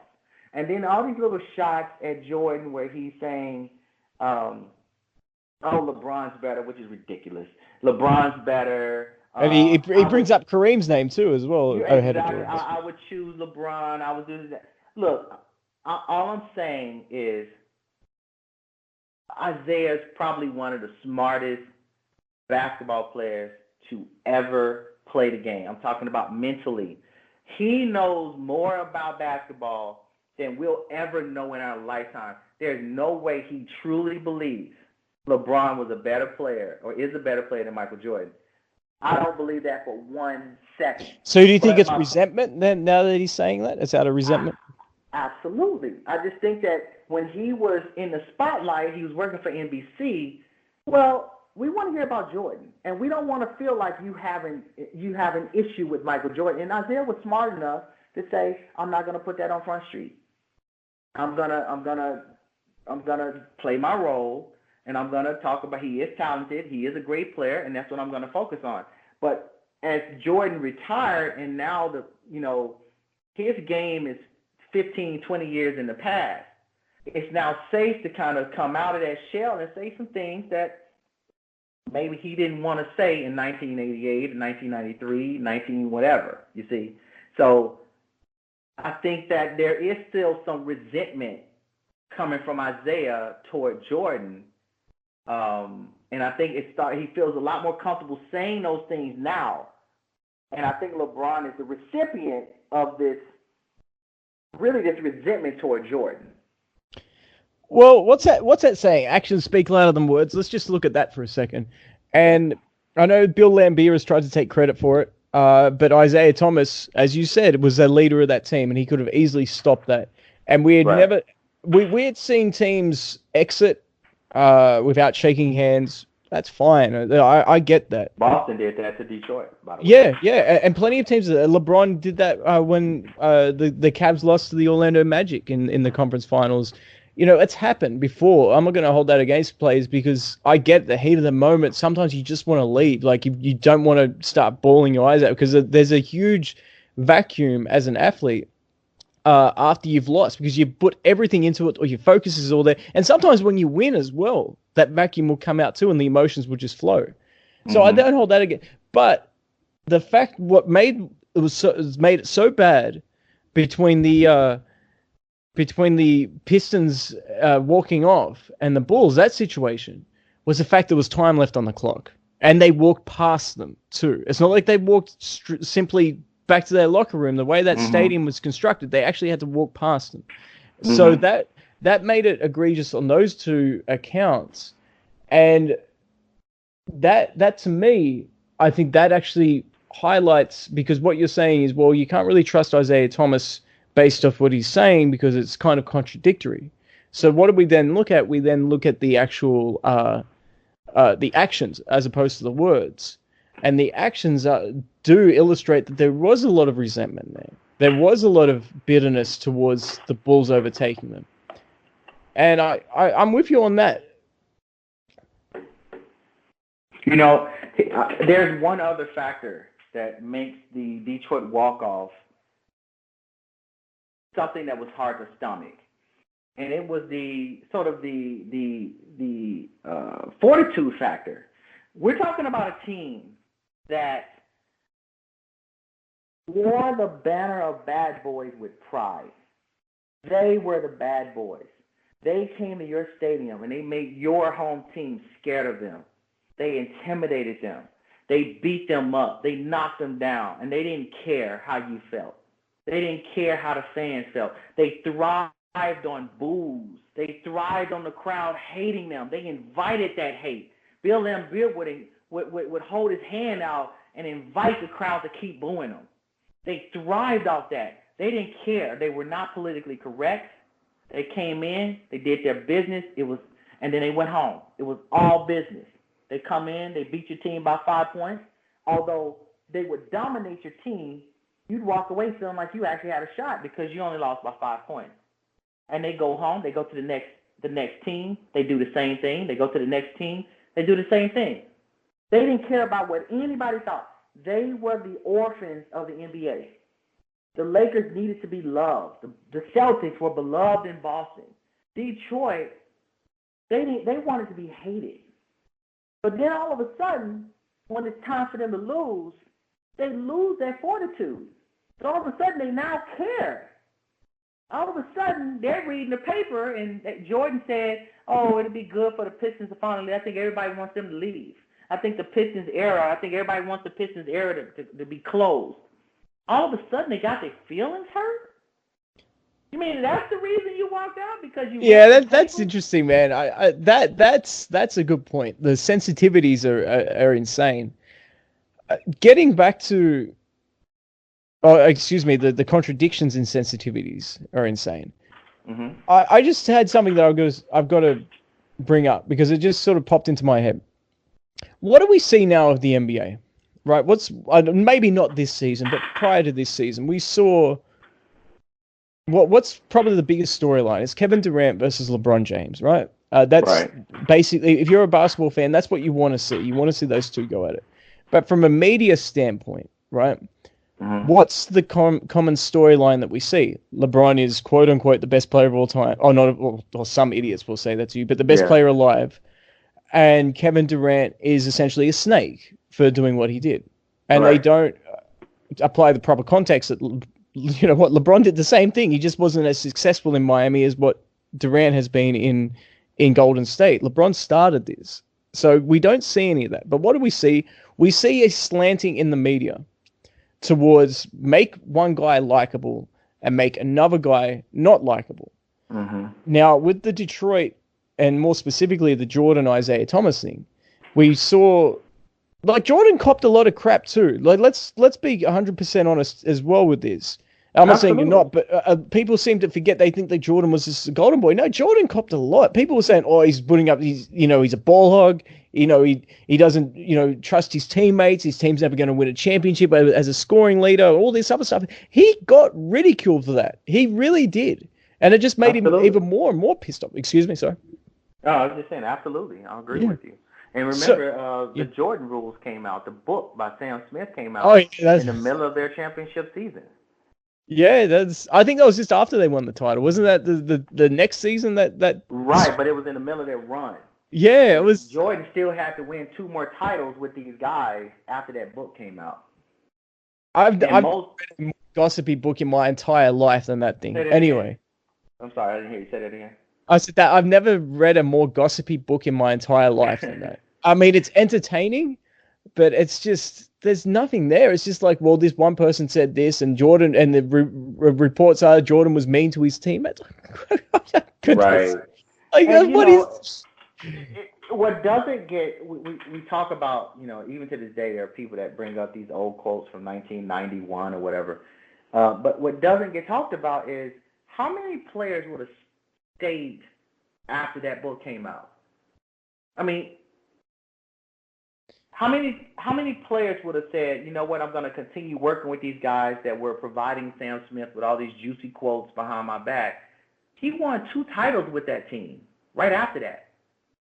That shows a certain fortitude that you don't see today. Most guys would have run out of town. Had that book come out, it would have been a scandal, and they'd have gone to another team.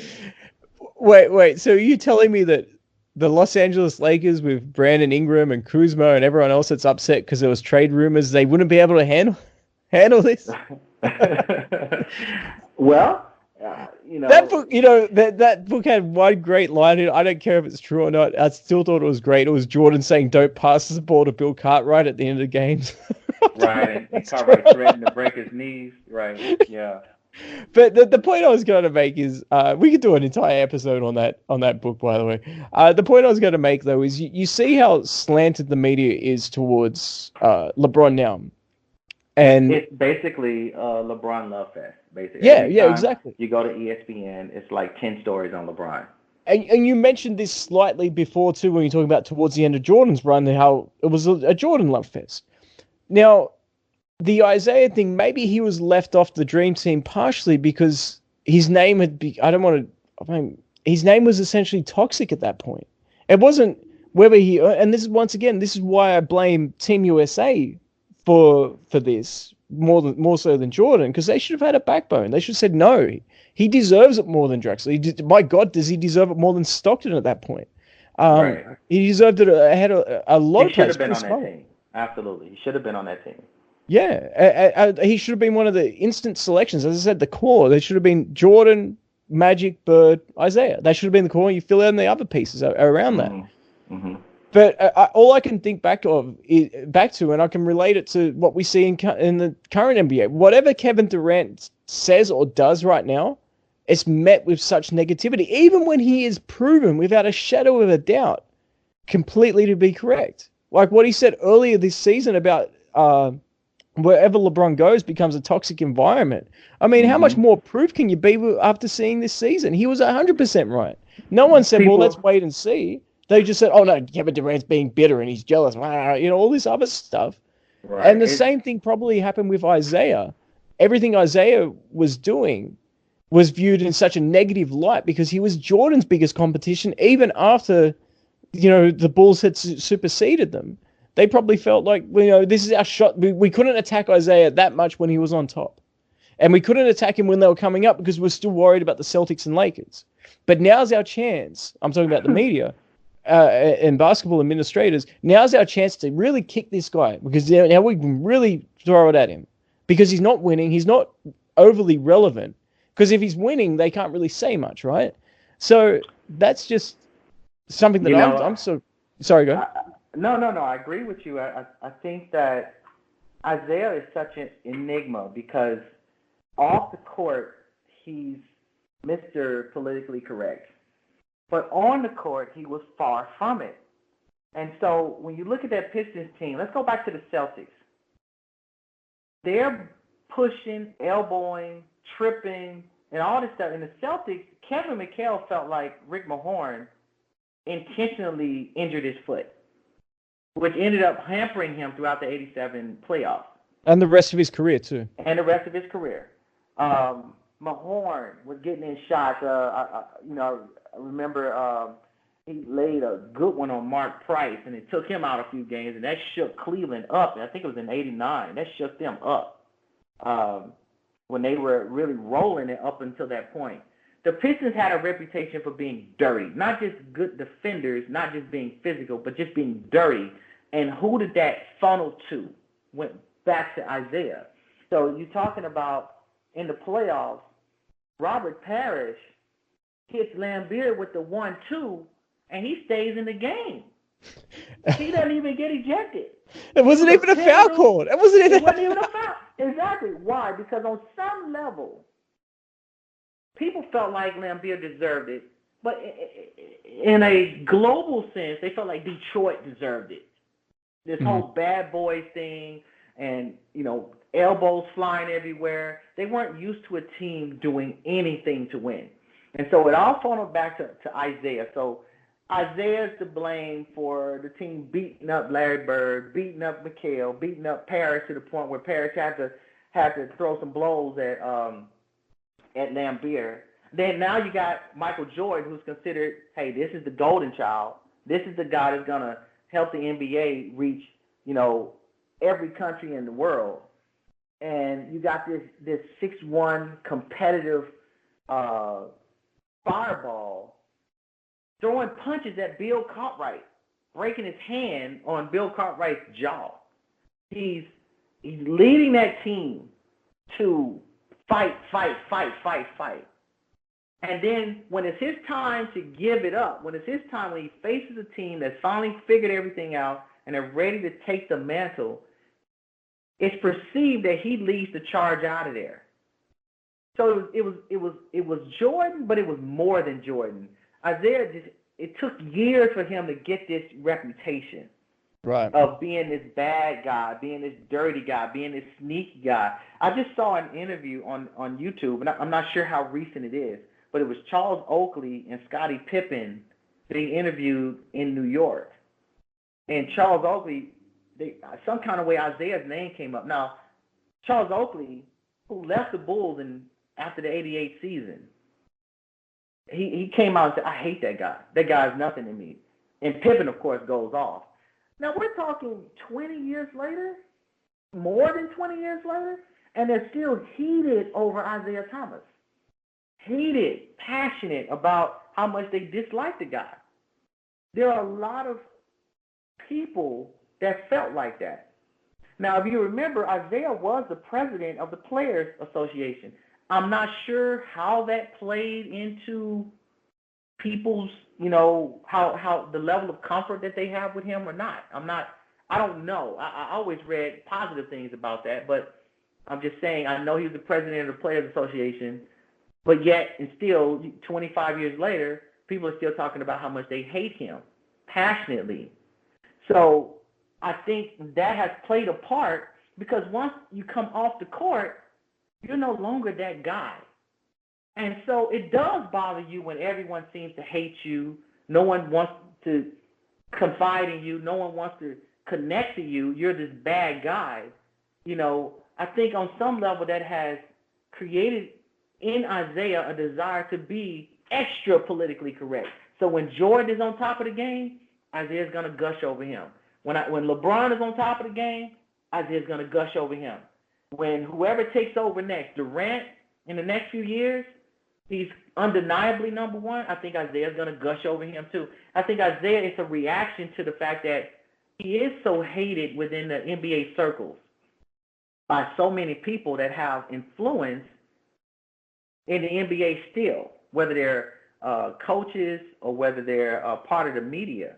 And I think that's on his part, his way of saying, hey, look, guys, I'm not a horrible person. Okay, so we had some battles back in the day. Okay, fine. But, hey, I'm a normal guy at this point. I think that's a little bit of Isiah sort of adapting to the fact that he doesn't want anyone to continue hating him like that or disliking him or associating him with bad behavior. You understand what I'm trying to say? Yeah, I hear what you're saying. It's interesting to hear play, because you think about Scottie Pippen, 6-time NBA champion, 2-time gold medalist, the all defensive player. I don't know how many times he'd been an All NBA first teamer quite a few times as well. Third in MVP voting in '94. This guy had a first ballot Hall of Fame career.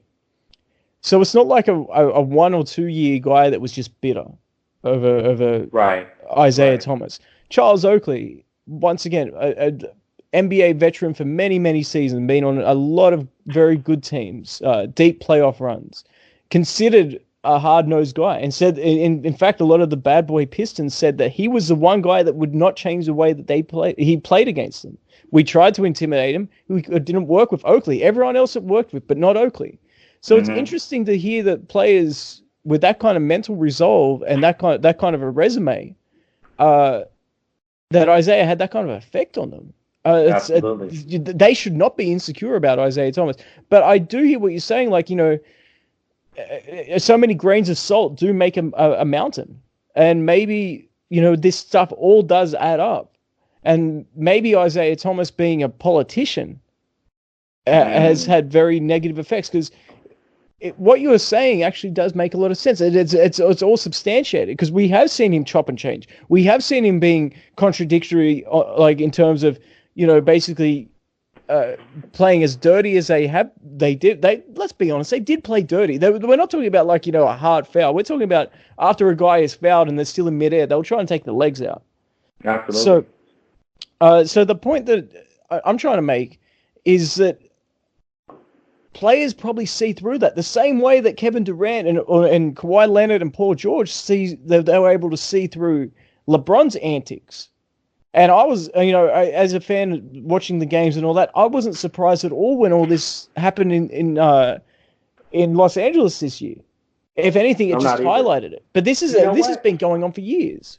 I'm more surprised that it took this long for it to happen. And I'm surprised that it didn't happen. But then again, and I've said this to some other people, LeBron made a mistake going to a franchise that's bigger than him. Yes. Those same little passive-aggressive antics that worked in Cleveland because they felt so honored for him to play for them was not going to work in L.A. They've seen champions before. They've seen great players come and go before. And so the organization itself is a superstar. It's bigger than the superstars, yeah. It's bigger than the superstar.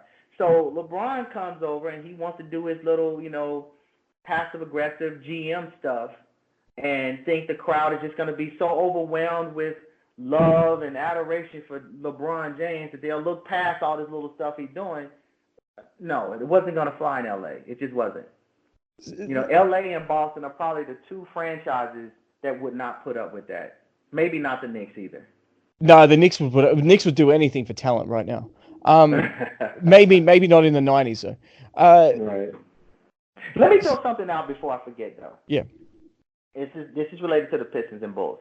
We talked about how their Pistons could have possibly won 4 titles, 4-peated, and all these little things that happen. Isiah throwing the ball to Larry, and then Isiah getting injured in against the Lakers. And by the way, they had a chance to actually win Game 7. Dennis threw up a really what the hell was that? That might have been the worst shot in NBA history.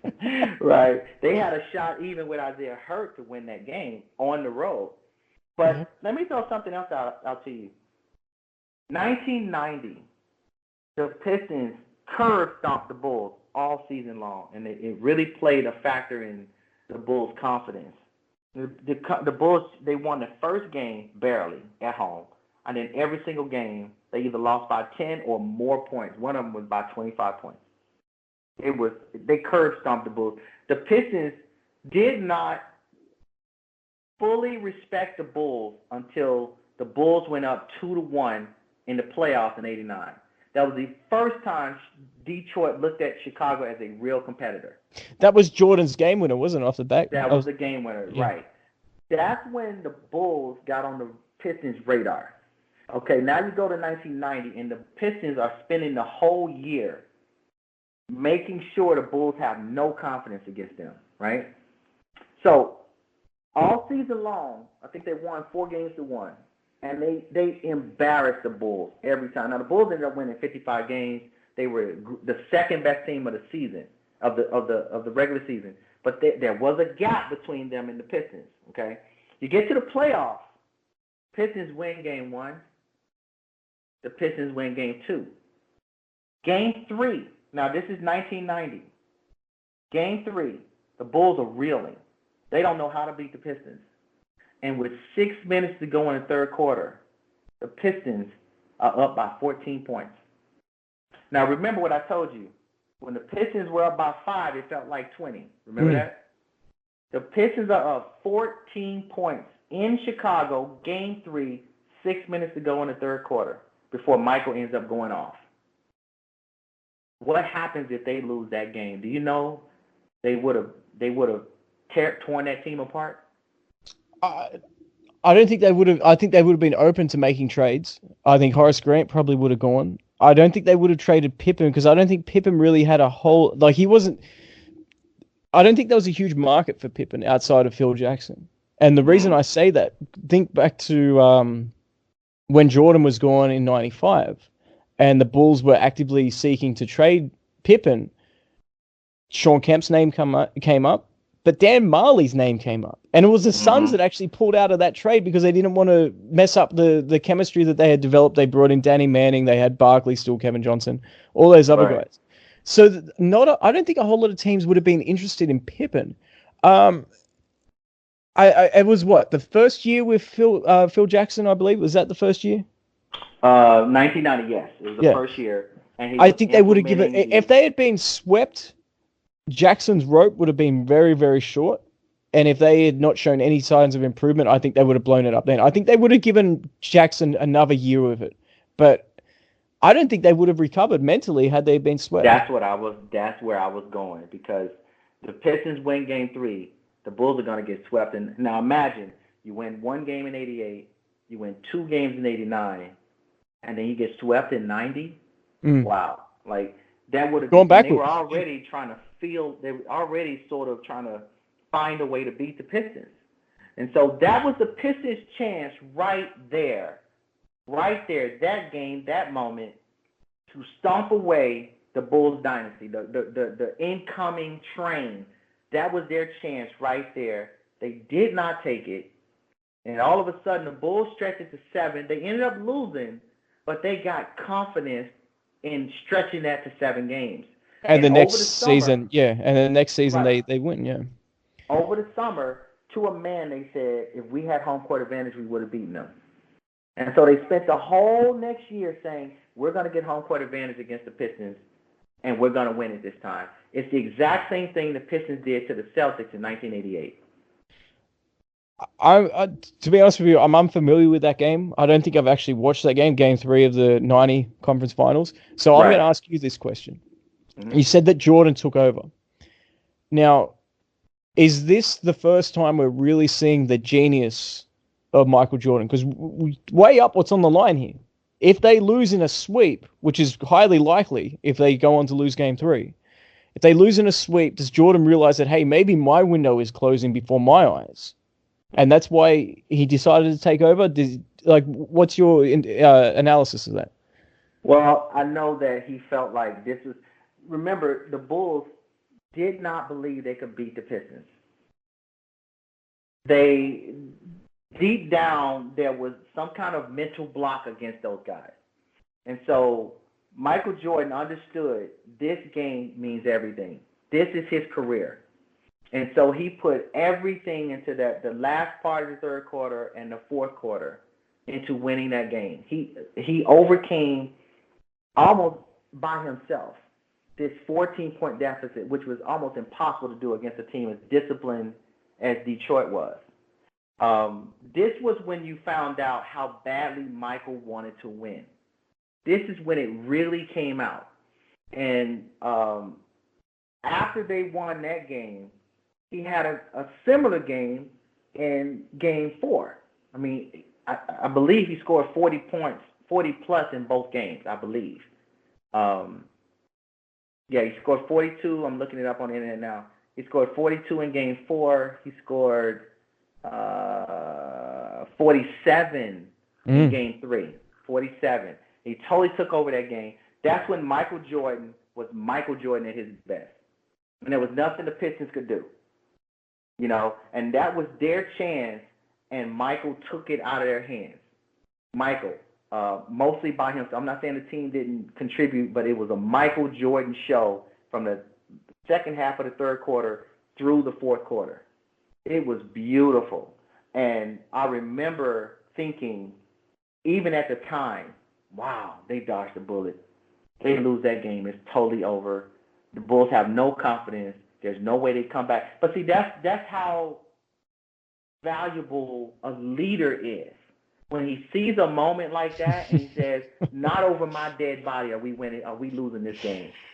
Not over. We need this in today's game, man. We need it so badly. Absolutely. There was no one that was going to give him any excuses. Well, you know, the Pistons got 3 or 4 All-Stars. You only have one. Well, he's going up against a super team, man. My goodness. Right. You ought to check that game out. Let me know what you think. It's disappointing, though, isn't it? Hey, I'll throw a hypothetical at you. Seeing you caught me off guard. Good call, by the way, with that one. After the 93 championship, right?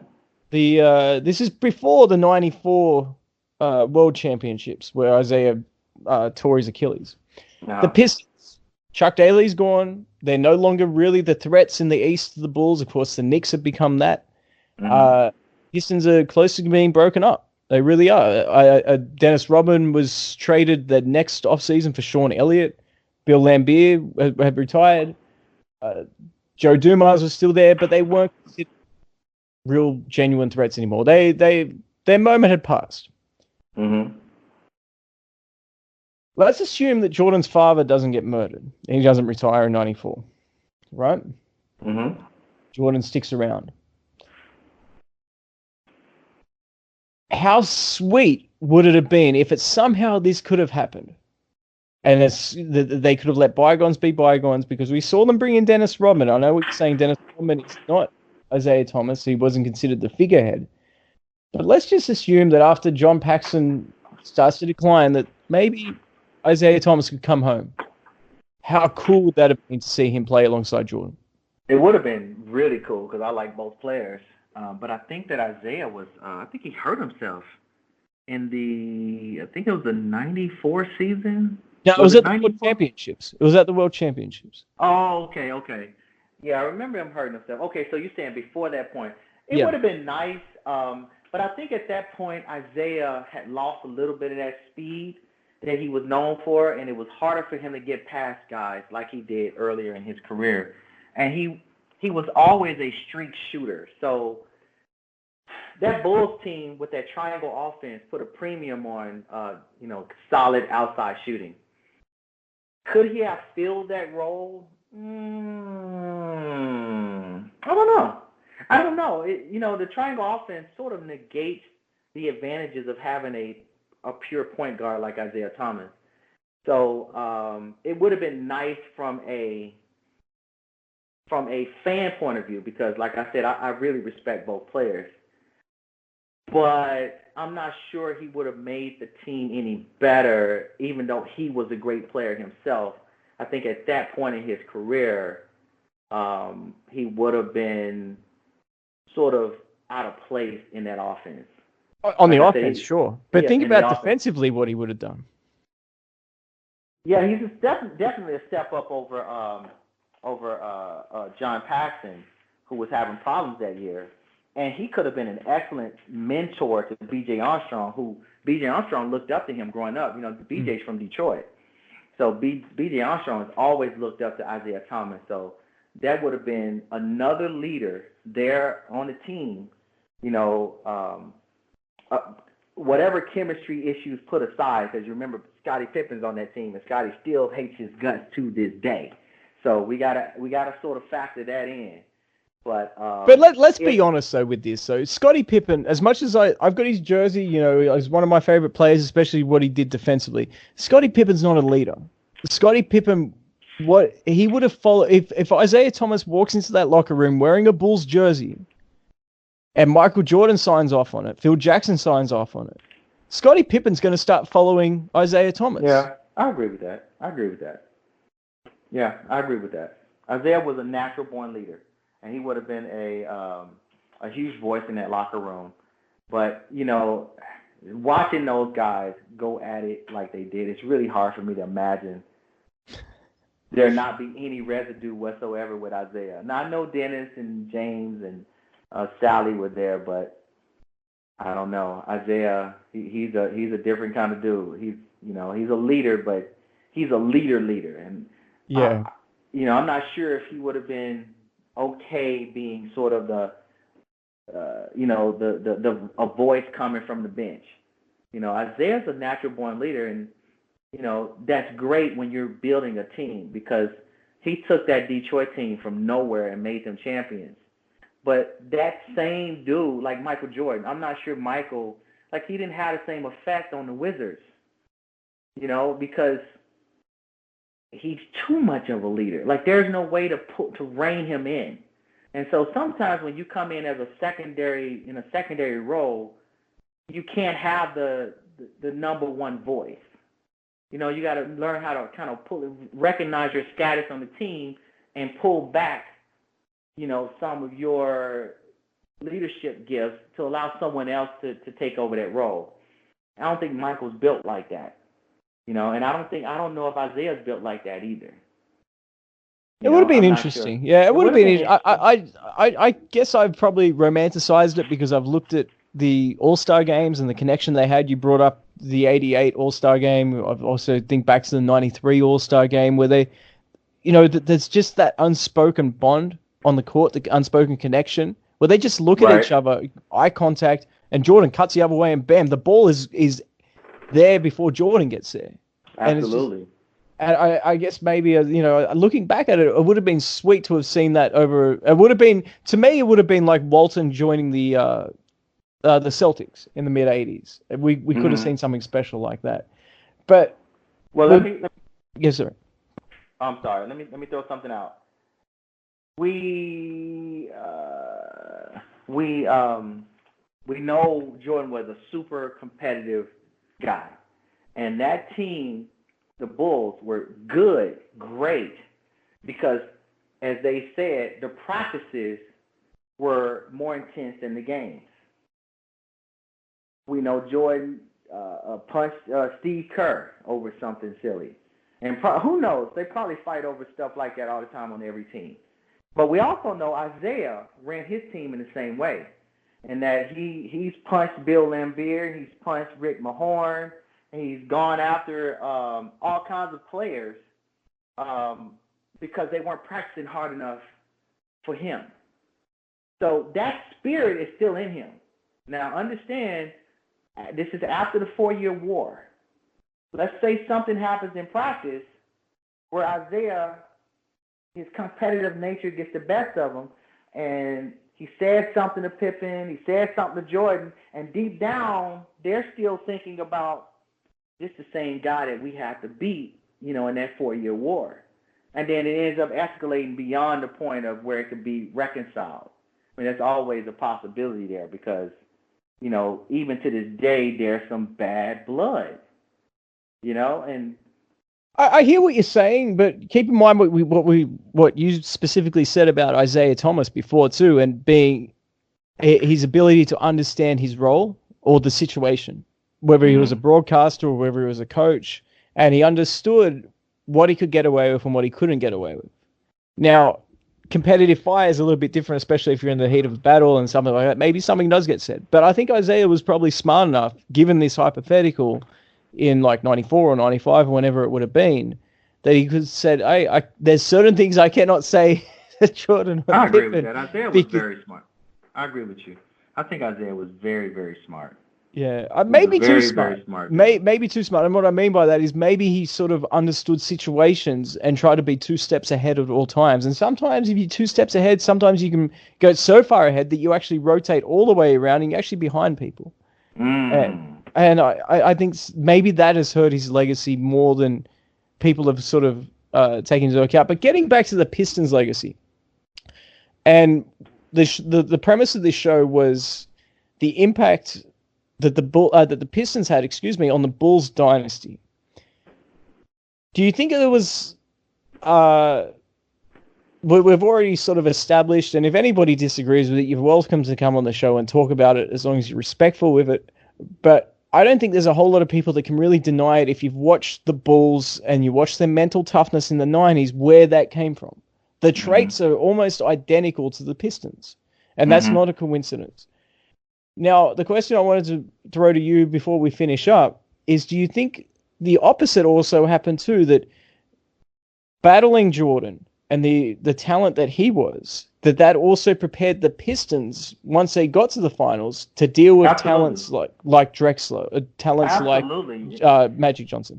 I remember Joe Dumars giving an interview, and it might be on one of those, those end of year championship tapes, like yeah. You know what I'm talking about. I think the one was DVDs, called Bad Boys, and then the other one was called Pure Pistons. I remember, and I don't know if it's on one of those tapes or not, but I remember Joe Dumars saying how he was so drained after battling Michael Jordan for 7 games. And this was the 1990 season. He said he was just so drained. It took a lot of his, physical capabilities. It also took a lot of mental capabilities to focus and concentrate enough to keep holding him back. And he said by the time he got to the finals, it felt like a relief.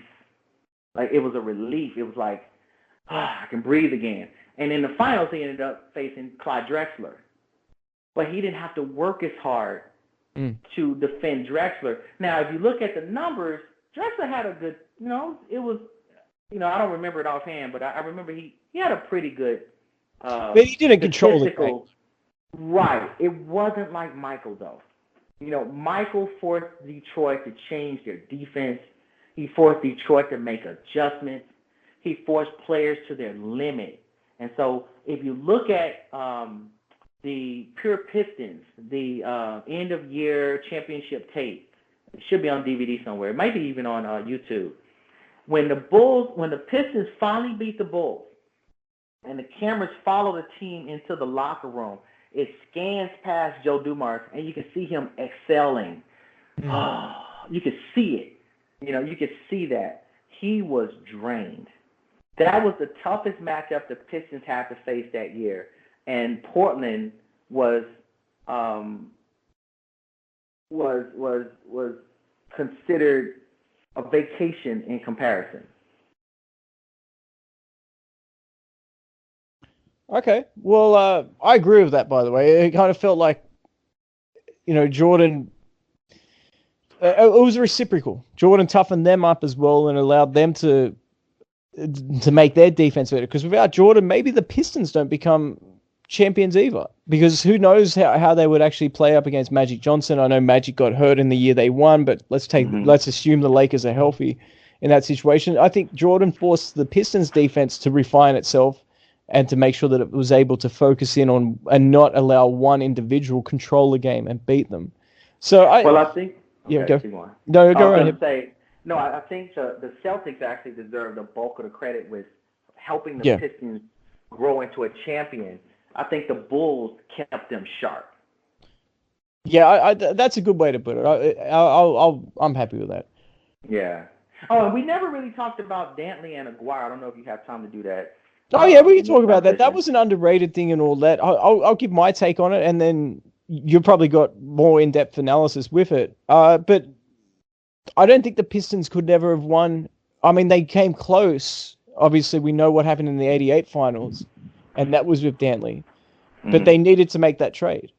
They didn't have a choice because Dantley was starting to. I think he was starting to openly resent how revered Isiah Thomas was within that organization. So I think they needed to make that trade, and they brought in a guy in Aguirre. People forget about this. Mark Aguirre was a starter for a while. I think he was a starter for the '89 championship, but in the '90 championship, there's a great situation that I read about where Aguirre goes to the coaching staff and he says, "Hey, Dennis needs to be starting. Look at how much better we are when Dennis Rodman is our starter when he's on the court." And of course, people are like, say, "Well, who's ever done that?" But that shows you what kind of a player Mark Aguirre was, or how smart he was. Yeah, well, how smart he was too. But it worked, and they ended up winning 63 wins that season. They blitzed through the playoffs. You talked about the playoff series against the Bulls. That playoff run for the Pistons, they lost. What was it? 4 games? 4 games. Are you talking about 89? No, 90. Or 90. Or 90, right. Okay. Yeah. I think they lost 4 games into. Sorry? I think you're right. In 90, they won. Yeah, I think so. They lost 3 to the Bulls. They lost 1 to Portland. I think they were undefeated coming into Chicago series. I have to check that. That just shows you exactly how they were dominant in the playoffs. And you take that Bulls series away, they were super dominant in the playoffs. And 63 wins. It's rare that you'll see players without that much of an ego. Well, in 1990, they actually won 59 games. They won 63 and 89. Oh, excuse me. But your point still stands. But Aguirre, I think, gave up his starting spot in 90, not 89. Okay. Yeah. But that to me, though, illustrates the difference between an Adrian Dantley and a Mark Aguirre. Adrian Dantley might give you more points, might give you a bigger stat sheet, but give me a Mark Aguirre every single day of the week on my team. I agree. I think what you highlighted, the chemistry issue.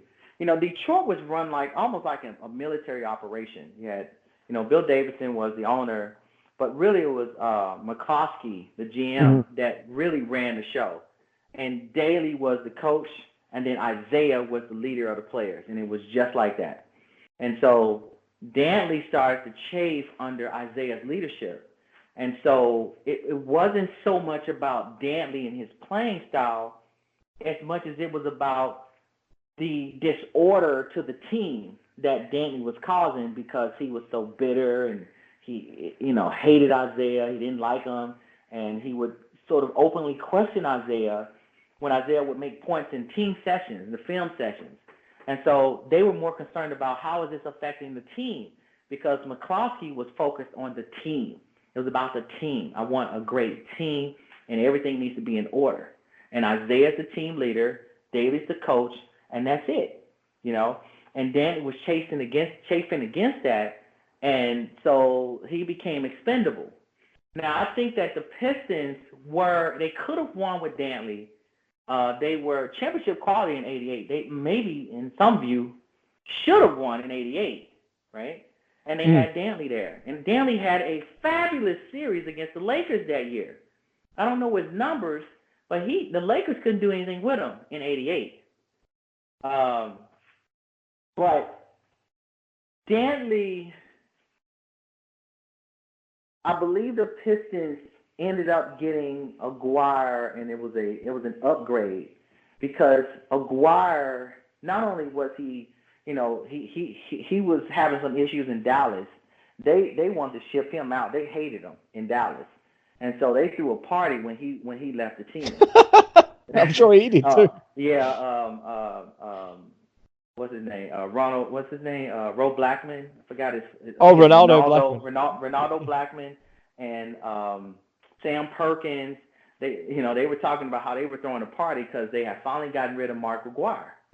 So Mark Aguirre had grown sullen and acting a certain way when he was there. He was bringing the team down. So they get rid of Mark Aguirre. Mark Aguirre goes to Chicago, where his childhood best friend is. And I think that was important too. The relationship between Isiah and Aguirre before. That was very important. And it ensured that Aguirre would fall in line. Aguirre was just happy to be there because Dallas was going nowhere. And now all of a sudden he's on a championship team.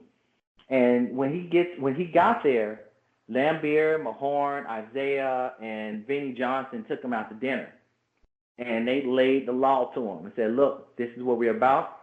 If you're not about that, you're not going to get to play. You're going to play defense. If you're not about that, you're not going to get to play. And Lambeer just straight up told him, look, I don't even like you. And if you weren't friends with Isiah, I wouldn't even be speaking to you right now. But since Isaiah's vouching for you, I'm talking to you. And I'm letting you know, if you're going to come here and bring that stuff that you were doing down in Dallas to this team, you're not getting off the bench. You're going to have a problem with me. So they got him in line. Now, his play fit Detroit because Dantley, although he scored a lot and he was a great low post presence, he was a plodding player. He was one of the guys where the ball would stick in his hands for 15 seconds before he made a decision. And so even when I was watching it, I could see the dichotomy. Isiah's super quick, and he's running down the court. Joe Dumars and Dennis Rodman with his pogo stick legs, and everybody's running down the court. But then when it was time to drop the ball to Dantley, everything kind of slowed to a halt.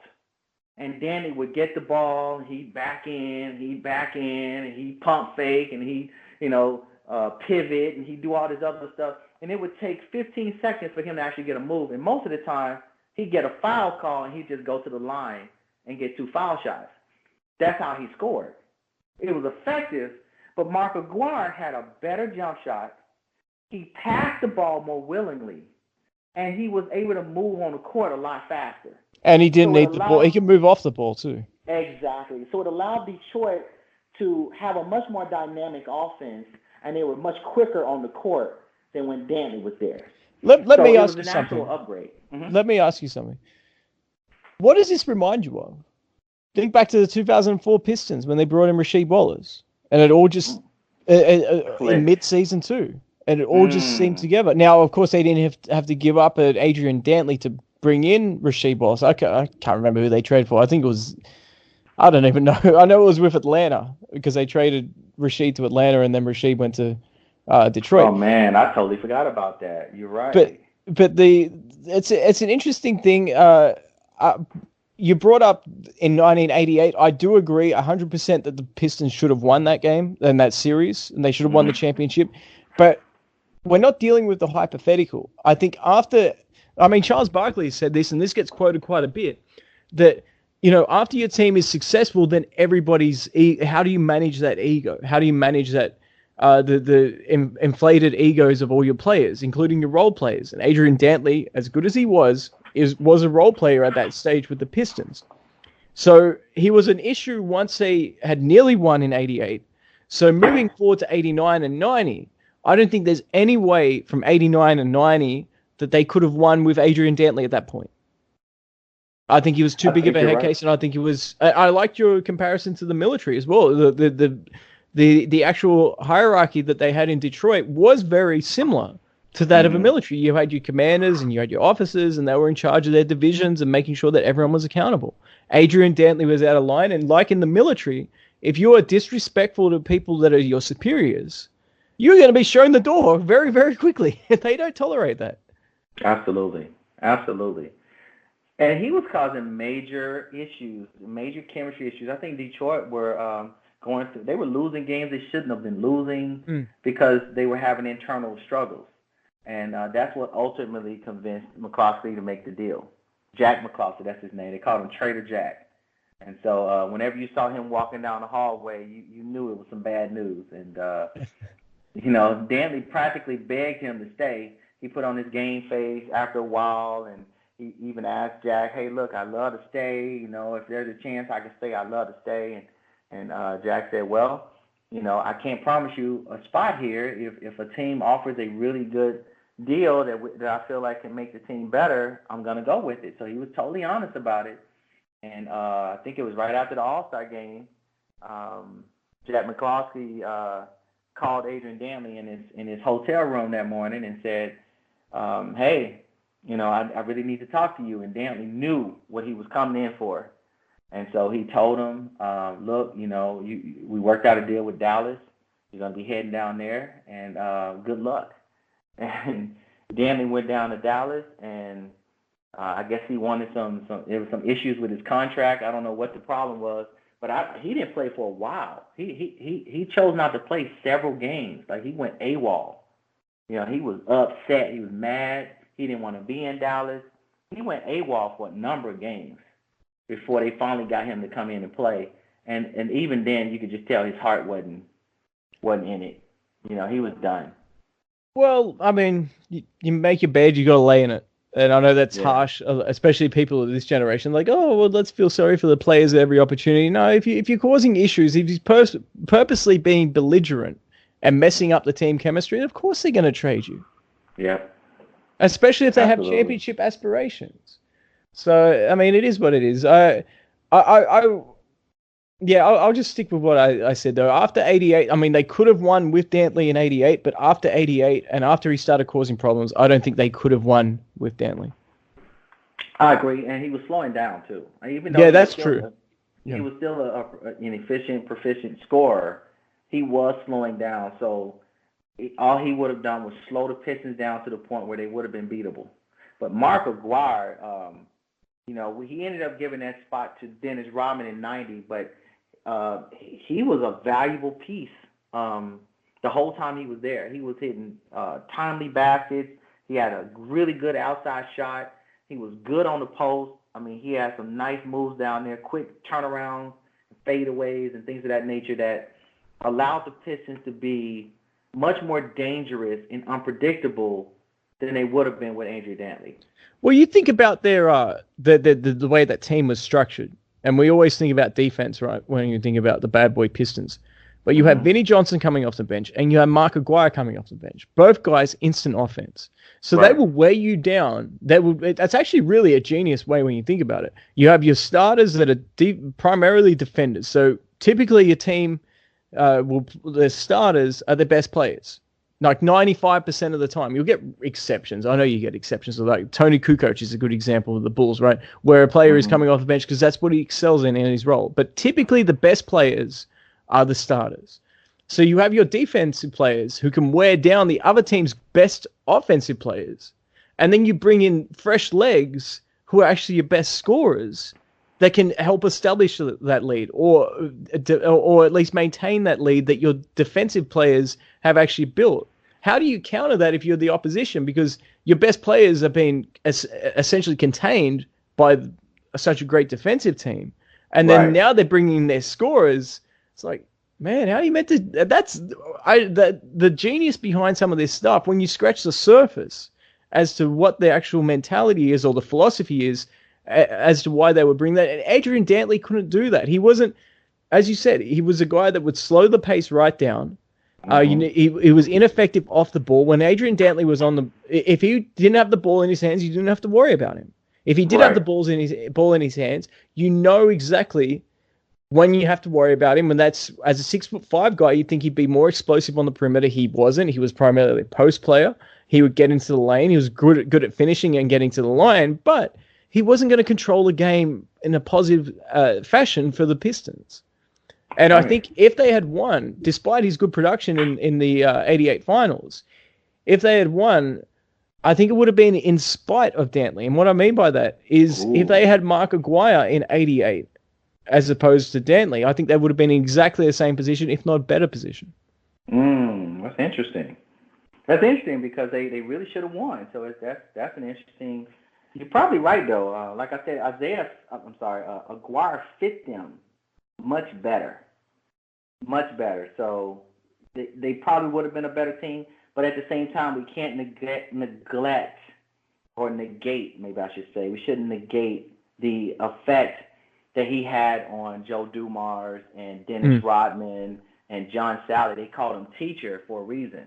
And that was his team nickname, Teacher. That's because he would spend time in practice teaching them post moves and teaching them how to earn position on the court and how to fight for position, angles, and things of that nature that Aguirre really wasn't the guy to do. Like, he wasn't going to do that. Aguirre was a tremendous talent, but he wasn't somebody that was dispensing that kind of wisdom to other players like Adrian Dantley was doing in those earlier years. That's another good point, man. Honestly, I think we could probably talk about that for another hour. So we'll sum it up there. I'd love to have you back on the show.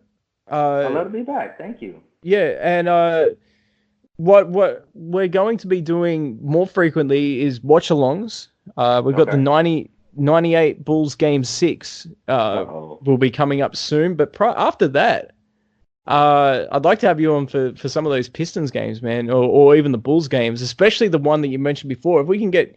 I mean, you've got it. So, yeah, we could absolutely do that Game 3 of the of the 90 season. I would love to watch that. But I'd love to do that. That would be great. Let's schedule that. Let's figure out a time and we'll get it up. And what I'd like to get you on as well is when I have a mailbag section where it's just all the comments, all the DMs, or the emails coming through that are historical questions. I'd like you to come on the show to help me answer some of those, because I know the questions are directed towards me, but I'm not always right. A lot of it is opinion based. So I'd like you to come on the show for some of those in the future so I can give my opinion on it and you can give your opinion on it. And then you, the listener, can decide which one you like or which one you don't like or whatever. Sure. That sounds great. Looking forward to it. Okay, TJ, thanks so much for joining us.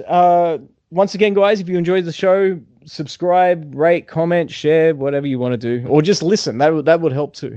just listen and just enjoy it. But the show's not going anywhere. In the playoffs, we're not going to be taking on as many historical topics, but in the off season, we will absolutely be doing so. TJ, once again, thank you so much. And got any final words? I'm really happy to be on the show. I enjoyed talking about this with you and looking forward to coming back.